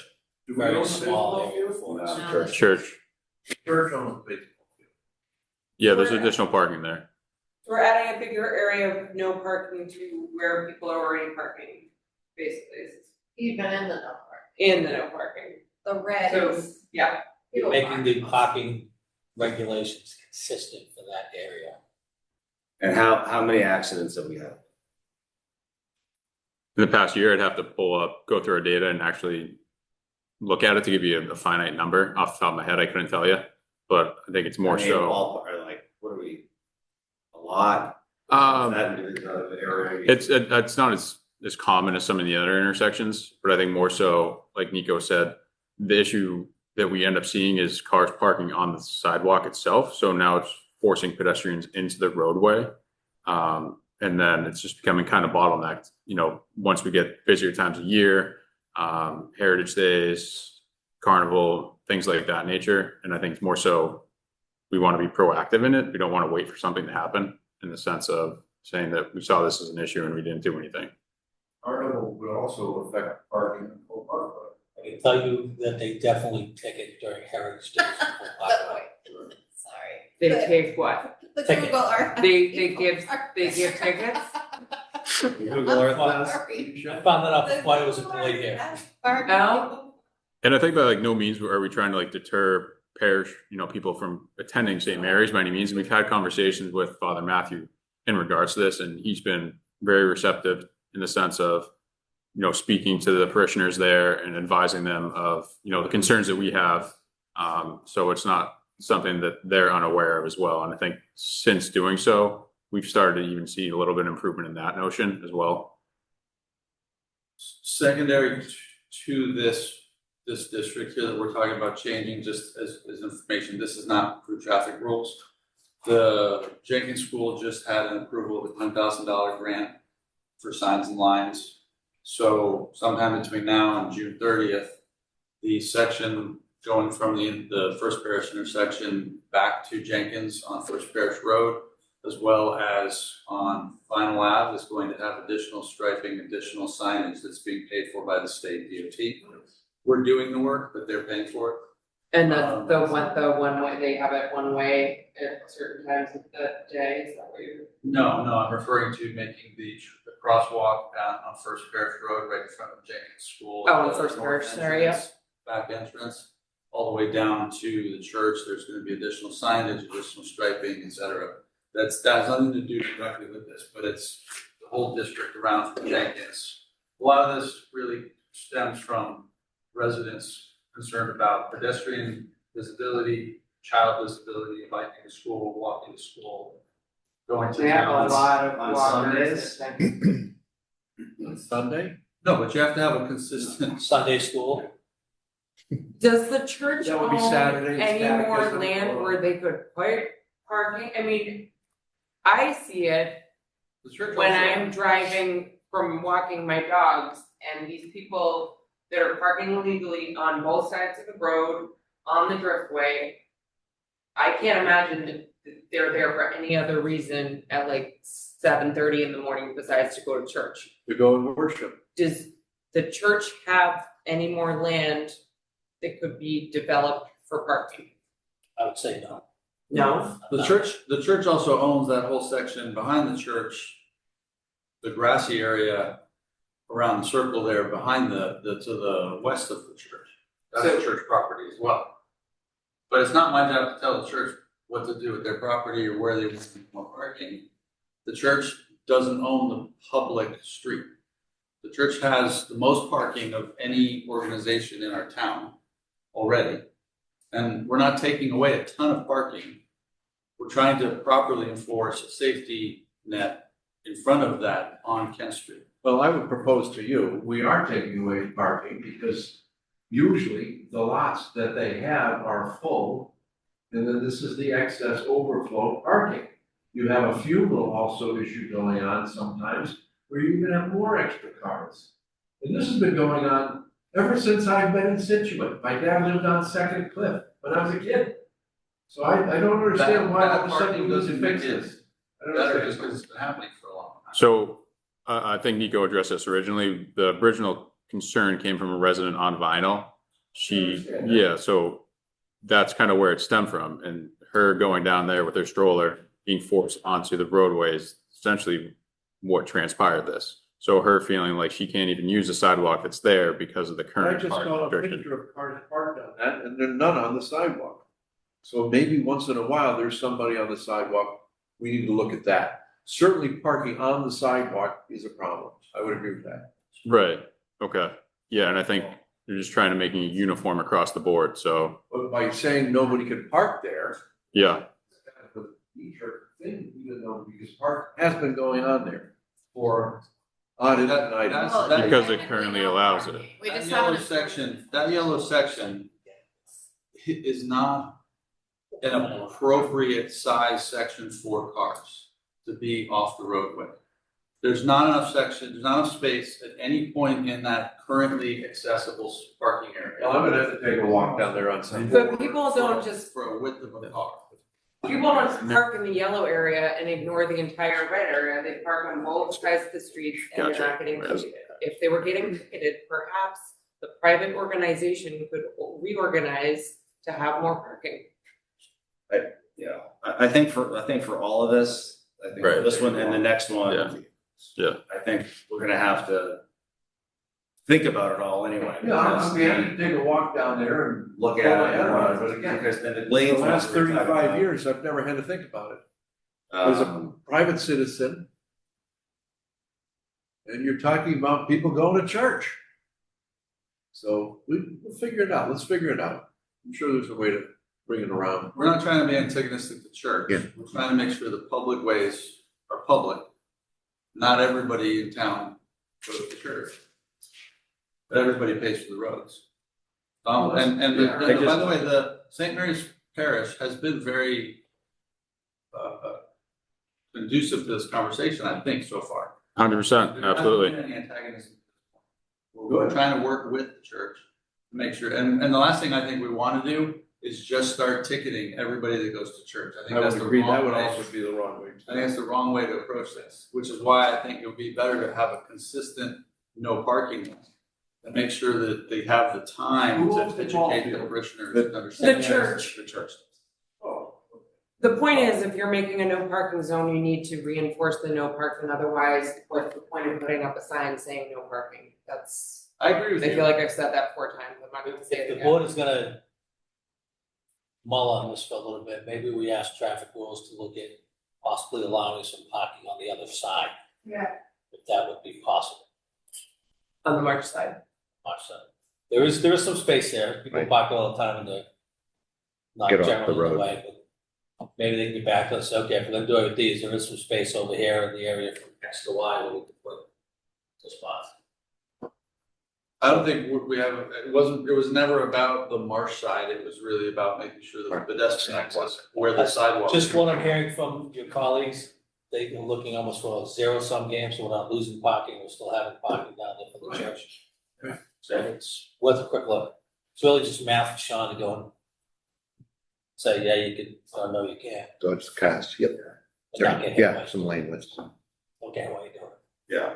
Yeah. I mean, I'll be honest, personally, this seems like a solution in search of a problem. I've never driven by on a Sunday, oh, this is a massive traffic area. I understand one resident came in, but I'll be blunt, I asked a year ago as the chair to this committee to tell me why or why not there isn't a stop sign at the end of when you go over the Hummerock Bridge. I'm still waiting for it a year later. But then then all of a sudden we get something quick. But that's a whole other story for another day. Let's go on to Glades Road, which also we're gonna have to probably wait on since we have town meeting and there's gonna be a discussion and an article that discusses it, which maybe all makes it But this is, Everything's. it all is impacted. Is it? Is it all outside of that? Because everything, when you talk about parking, impacts something else. No, I'm saying the changes that are being made at Glades Road don't affect the area past where we restrict. Is that what you're saying? No, everything in that area affects that. Everything else. Everything impacts that. Because where are those people going to be going? How are they doing? All of this impacts everything else. I understand it's not exactly in the same spot, but we have a brand new parking lot over there. We're moving around where the lifeguards are. And now all of a sudden, right before. Yeah, Mr. Chairman, I have to, my impression of this earlier today was that we don't have enough time in the changes we've already made in this area. And then you're right to bring up the fact that there's now even the changes we brought up are going to be discussed even further. I just think we're just too premature to even consider making any additional changes without seeing what we've already changed. Is some time. I'll just ask Officer Britton and Sean here if they could. Yeah, no, I want to. And then you can. Fair enough. Yeah, I don't know if we'll. I want to hear about it, see what it all is, but I don't know if we're going to have enough. Yeah, absolutely.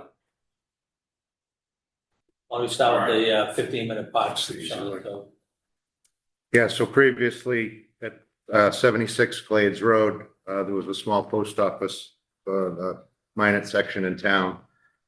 Those 4 spaces and the signage still exists. We just wanted these 4 parking spaces to align with the 2-hour parking that exists from Bailey's Causeway and to the north. That would make all of that parking on the easterly side of Glades Road consistent. 2-hour parking during that, correct. 15 minutes was 15-minute parking for the post office that no longer exists. So 15 minutes, 2 hours for those 4 spots. So where is it, how am I missing that it's 2 hour? Because this says time limited designated places, no person shall park for more than 1 hour. From 6 AM to 6 PM.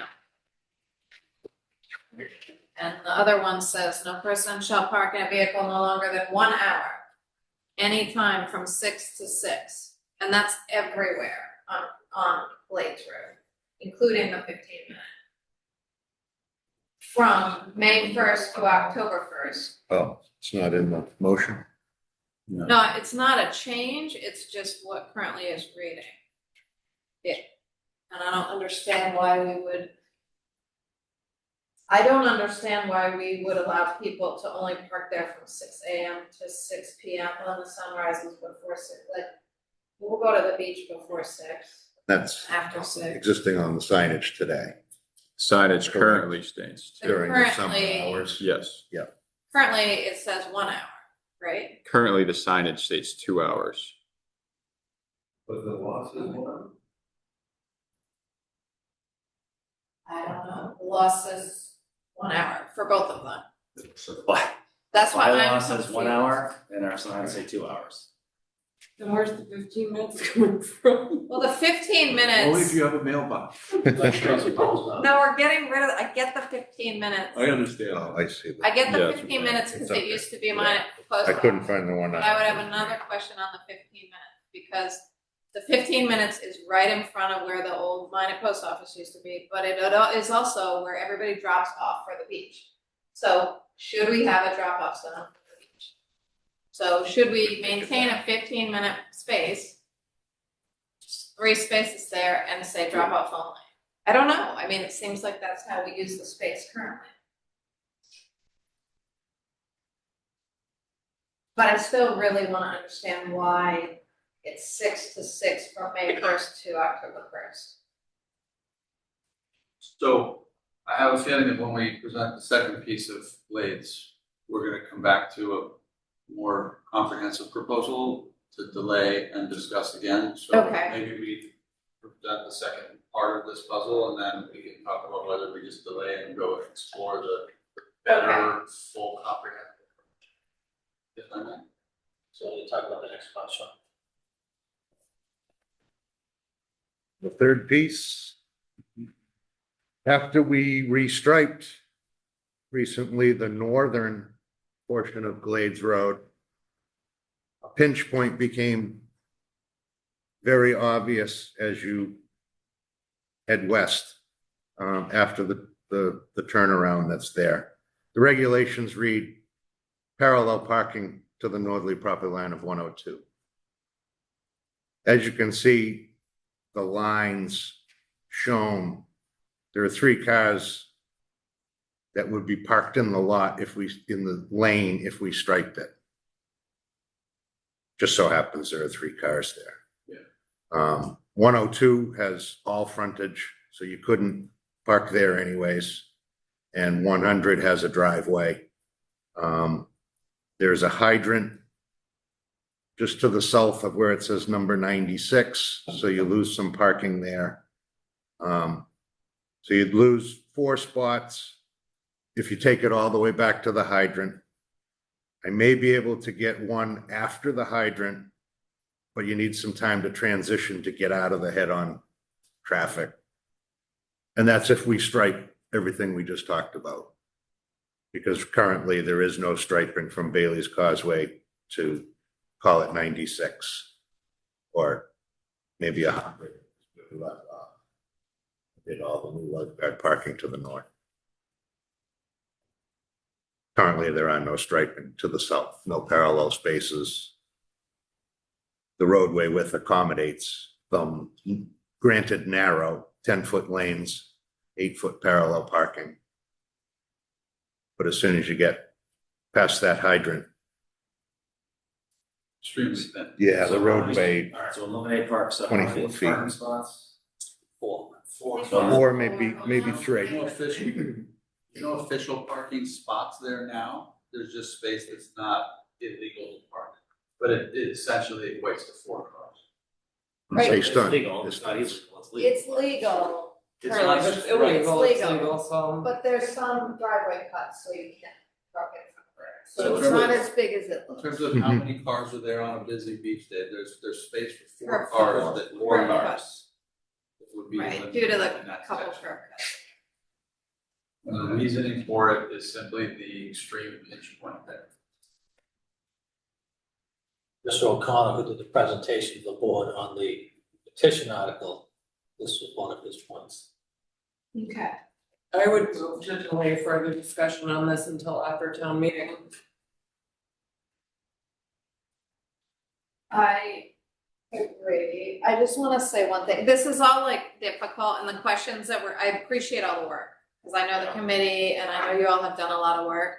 But a lot of the questions in my head is part of what I think our role here is to help people get to where they wanna get to and help facilitate access, whether it's if someone wants to go to a church in town or if someone wants to go to the beach. So we've gotta like do the best we can to facilitate access, whether, and it's also like how people use. I would just add the word safely. Safely. Yeah, Safely, agree, safely, but it's also how you use it, right? It's not a post office anymore, but maybe it's a drop off spot. So we're gonna write you all tickets. Right. Go out the door. I know. Yeah, so I mean, I just wanna also think about that. Because I don't go to church on Sunday, but I drive by there every Sunday on the way to the petrol station on the late night. And I slow down, I mean, that's my solution, and I also wanna say another thing, because like, there's funeral homes in town, when there's a big funeral, people are parking on the sidewalks, and I don't wanna get into a situation where we're like ticketing people trying to get to a funeral, cause like one person can't push their stroller by on that one day. Yeah. So I just also wanna put it in perspective too. Now you- This road here, people park on the First Parish, they park on Sure, the right. sidewalk. On the funeral, well, I've done it, that's all. So I just wanna figure out how we can safely, get people to where they wanna go. You said that very helpful. Yes. As safely as we can. I Make people's concur lives with, easier. with Bray that this is something, let's get through the town meeting. I'll do a walk around. Yeah, let's go drive by. And we'll all revisit this. Yeah, appreciate it. Like you said, the intention wasn't to issue tickets or form any sort of like adversarial relationship with the church by any means. And they've been very receptive to this and willing to work with us every step of the way. So that's like not the intention by any means. I think more so just ensuring that people are, when they're going there, doing so safely. And just that it's uniform across the board. But appreciate the time. Okay. I think as the chair said, I think some of us are like, we want to try to make things, part of this, my concern is more to try to make people's lives easier and safe. Yeah. And anytime, it's hard, or at least for me, I'll speak for myself personally, to add, new, something that's more difficult, more restrictions when you're like, come on, like there's enough stuff happening. No, and Like, and we're just an advisory board, so to come here because we have to act on it as a matter of request, so. And I'll do the drive-by days. Yeah. And we will too, we'll look at adding some of those comments and if they can be accommodated, drop-off zone, or we can park on the east side of Kent Street by the marsh. Awesome. On Kent Street during Heritage Day, you will get a ticket. You will get I'll get right now.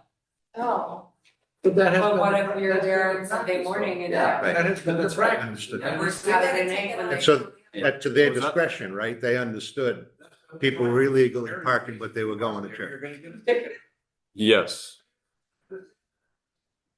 Just like, once again, like there's I think a difference in the sense of someone going to Heritage Days and someone going to Sunday Mass, a little bit. Sure. Right, exactly. Baptism. Right, for sure. Yeah. It's great. Awesome. Thank you. Yeah. Thank you. Thank you. for your Appreciate input. it. Gentlemen. Stay tuned. Thanks, Jim. Appreciate it. Working plan? No, just here for fun. I'll make sure I'm safe going home. All right, ambulance charges. My least favorite. I'm sorry. Annually, it's part of the ambulance collection policy for the board to review the outstanding receivable. The policy calls for anything over 24 months to be considered uncollectible and written off. We haven't gone that close to the line. We brought it back from 60 months to 48 months. So to keep it at 48 months, which is 4 years for collection, it would be an abatement of $131,248.26, which would be the fiscal 22 outstanding. If you wanted to go any further than that and keep it only to 36 months, there's a second motion to do the fiscal 23. But traditionally, the board has kept the 4 years outstanding and given it some time for collection. Remind me what more we receive if we wait one more year. We don't get a lot more, do we? I'd say less than $2,000. It's pretty much your So we're payment just plan, keeping people. a fat number on the paper. Yeah, and the other thing is, Comstar Billing is our third-party biller, and they did have a data breach about 5 years ago. So they archived their data after 2 years. So the active collections from their perspective cease after 2 years because they don't, that was the reason their data breach was so bad. They had so many years worth of data available. Nancy, I'm just a little confused. Can you just explain where the debt come from in the first place? These are uncollected charges on ambulance transfers. Yeah, so these are. People that live in town. These are transfers that the Scituate ambulance has made, whether it be within town or outside of town, if we've been called for mutual aid. As you can see, there's the total billed and then how much was allowed. So the allowed would be Medicare, Medicaid. There might be a write-off there for what was paid, and then the balance that's still outstanding. So right now, for fiscal 22, 4.5% of the billed amount is what is still outstanding. Yeah, I mean, I would say a lot of it's the Medicare, Medicaid. well, that decreases the receivable. The receivable is, we collect about $1 million to $1.2 million every year. I just wanted to. It's a hard receivable because active, aggressive collection, oftentimes you're actively, aggressively collecting against someone you don't want to. Yeah, we don't, Like people who can't afford it or We're people not who have going at it. passed away in their estate. we're not actively, aggressively type, so people, we bill them and bill them and bill them, and then it's like, okay. And we get a lot Mr. of. Chair, I want to, we should pass both motions, just because we should be more financially recognizing the realities of this. And to keep the second amount just lingering on, it's just not financially responsible. So let's recognize what it is. I agree with you. Yeah. And you'll be doing it next year for. Yeah, next year we'll get 24. So would you like a So motion? yeah, it keeps on giving. Unfortunately, yes. Sure, okay, I'm gonna combine, can I combine both of these motions? Certainly, sir. Thank you. Move to approve and recommend the recommended abatements for all outstanding ambulance charges from fiscal year 2022, $131,248.26, in fiscal year 2023 at $105,722.76. Second. Move, Mr. Gomer, say the right, Mr. Anna Benesenko. Ooh. Say this. Yes. All in favor? Aye. Thank you. It is unanimous. Right. We have some common vic renewals Yeah. and a hawker. You wanted to say that. I did. Yeah. Got all the paperwork, Board of Health approval, It's in everything. order. I'd be happy to make a move. I do not have questions. Questions, concerns, anyone from the public? No, both are good. Food trucks. Move It will the select board vote to renew the Hawker Peddler license for a kosher kitchen company, DBA Medini, for the 2026 season pending fire and Board of Health approval. Further, move the select board vote to renew the Hawker Peddler license for Island Dogs for the 2026 season pending fire and Board of Health approval. Second. Move, Mr. Gomer, second by Schlegel. All in favor? Aye. It's unanimous. Drain layers. Wait, you have one for a common vic? You do? Oh, pink lemon. Pink lemon is, Oh, I love that. it should be right above, hopefully, the Hawker Peddler. Was it above? No, not in I my don't see packet. it. Oh, I don't- We went from ambulance to The Walker. common- or- Can I try to make a motion? Go ahead, make a motion. I move to approve the renewal of the common, particular license for Pink Yeah. Lemon doing business as Quench Juicery. Second. Pending Board of Health approval. Pending Board of Health. They don't need that, it's all. Okay. Second. Seconded by Mr. Gilmore, all in favor? Aye. It's unanimous. Drain layers? I feel like we do this like every 2 months. It's a different one. Is it? Yeah, so this one's a different one than we did before. All right, for Selco. Move to approve renewal of drain layers license for Selco Construction Corp. Mr. Gilmore, seconded by Ms. Harrison, all in favor? Aye. Unanimous. Anything to correspond? We do have some correspondence, and there's some here that you can see. There is an invite to the Art South Shore 75-year celebration for us on May 29th, lunchtime for 11 a.m. to 12:30 at 20 Pound Park Road, Unit 113, Hingham, Mass. We need RSVP to inhale at prfirst.com. Come celebrate our 75th anniversary. Join the art of the South Shore, your fellow elected officials, for a special legislative luncheon. As we mark 75 years of supporting our community, we hope you celebrate this milestone with us. A light lunch will be served. We do have a rather lengthy posting here, which you can look at from the DPU on access to the polls. This is way beyond my Department of Public Hearings. Public hearing request for comments on poll access. It goes on and goes on. You can take a look at that. We have a notice of Comcast saying how much they love us and would like to continue on good faith negotiations going forward. We have a public letter regarding some suggestions on what the select board does when we have overruns and over budgets. All right. That's all I have, Mr. Chair. Anyone else have any updates? Any updates or anything? I do, I just. Please. Please. We have the Easter uprising, which I'm gonna speak at, and I have a citation to be signed. Which is Sunday, April 26th at 1 p.m. at St. Mary's Parish Center. Park on the street. I'll do my best to park you in the baseball park. Do not. Do not All are welcome. Usually they have a nice service, then they have this presentation.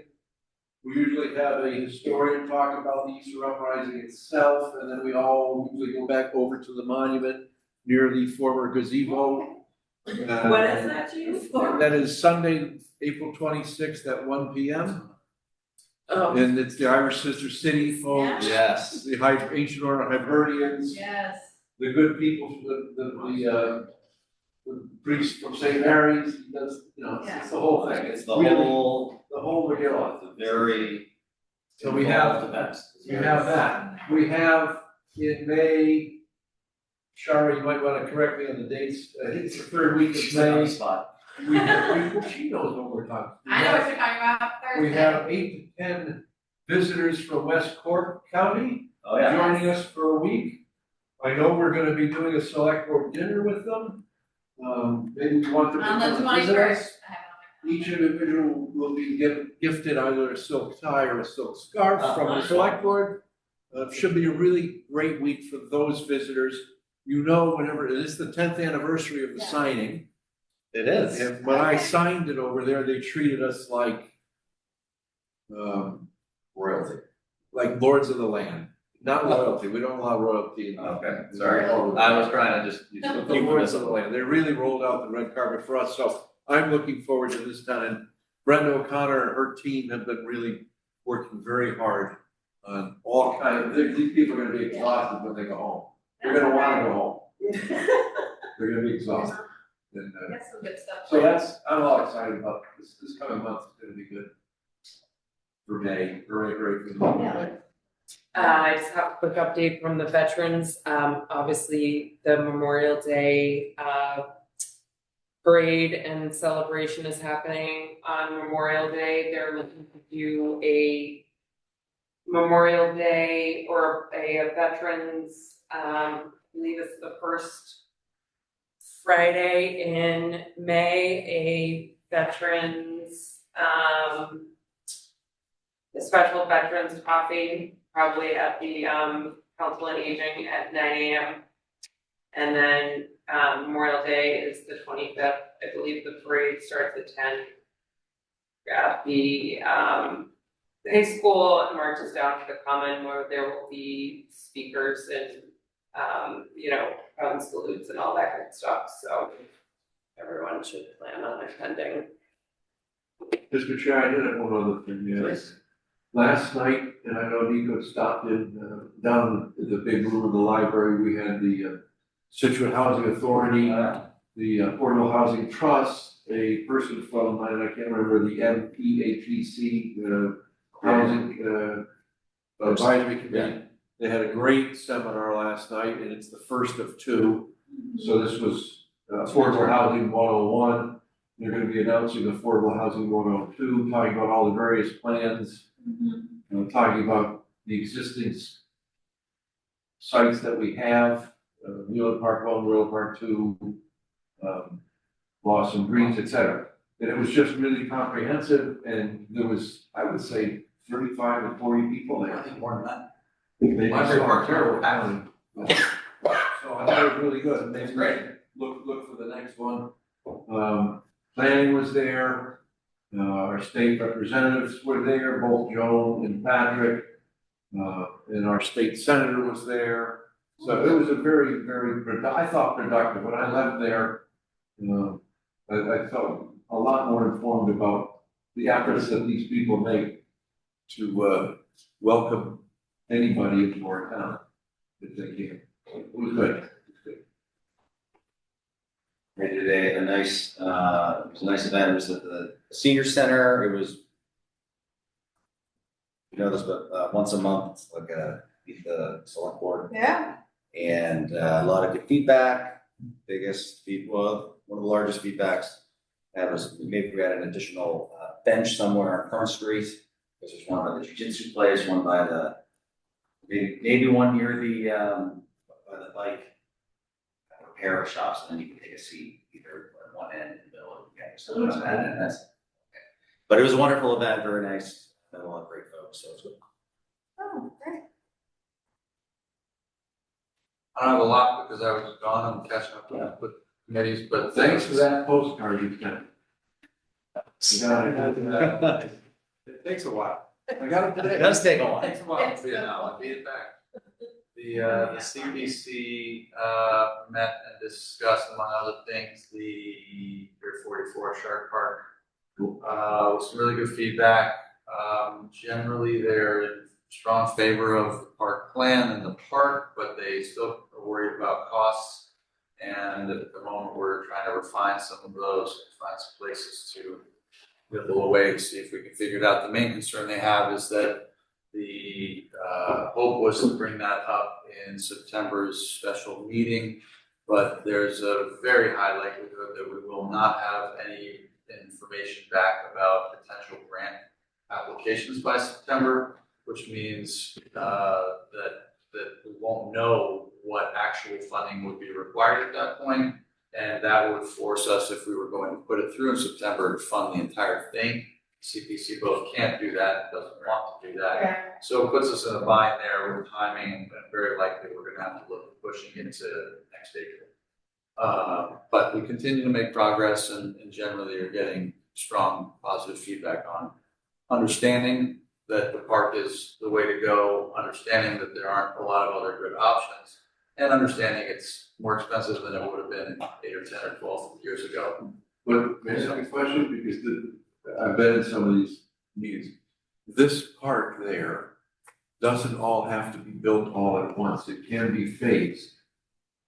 So you can do your parking, you can do the lawn area. You might not be able to put the pergola up for lack of a better word. The pergola has been eliminated due to cost considerations, and it is still possible in the future because the foundation is going to be there. Yeah, as long as they're looking at phasing, maybe it still could go, some of it could go in September and then follow up with additional. There's a current possibility that what we might be looking at is rebuilding the revetment wall for September. Tear it down. The problem is with that concept that if you phase it that way, the CPC funding availability may change because, for example, they can build a revetment as part of a park, but they can't build a revetment without a CPC park. Right. So the dynamics may or may not allow us. Where you break it. So we got to figure out how to do it. So we're working on it, and Corey, as usual, is.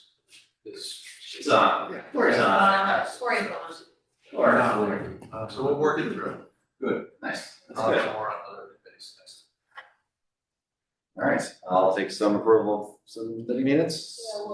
I move to accept the select board minutes from March 24th, 2026. And I don't think I can say April 1st, because that was not the advisory board one. You can say it, but you don't have to vote on it. I move the April 1st. Select board meeting. Yes, by you technically. By me, Yes, I'll- by Ms. Harrison, seconded by 26. Mr. Gilmore. All in favor? I abstain, I was just. And I abstained from the first. Yeah, I got it. Motion to adjourn. Motion to adjourn. Second. Seconded, and all in favor? Aye. Aye.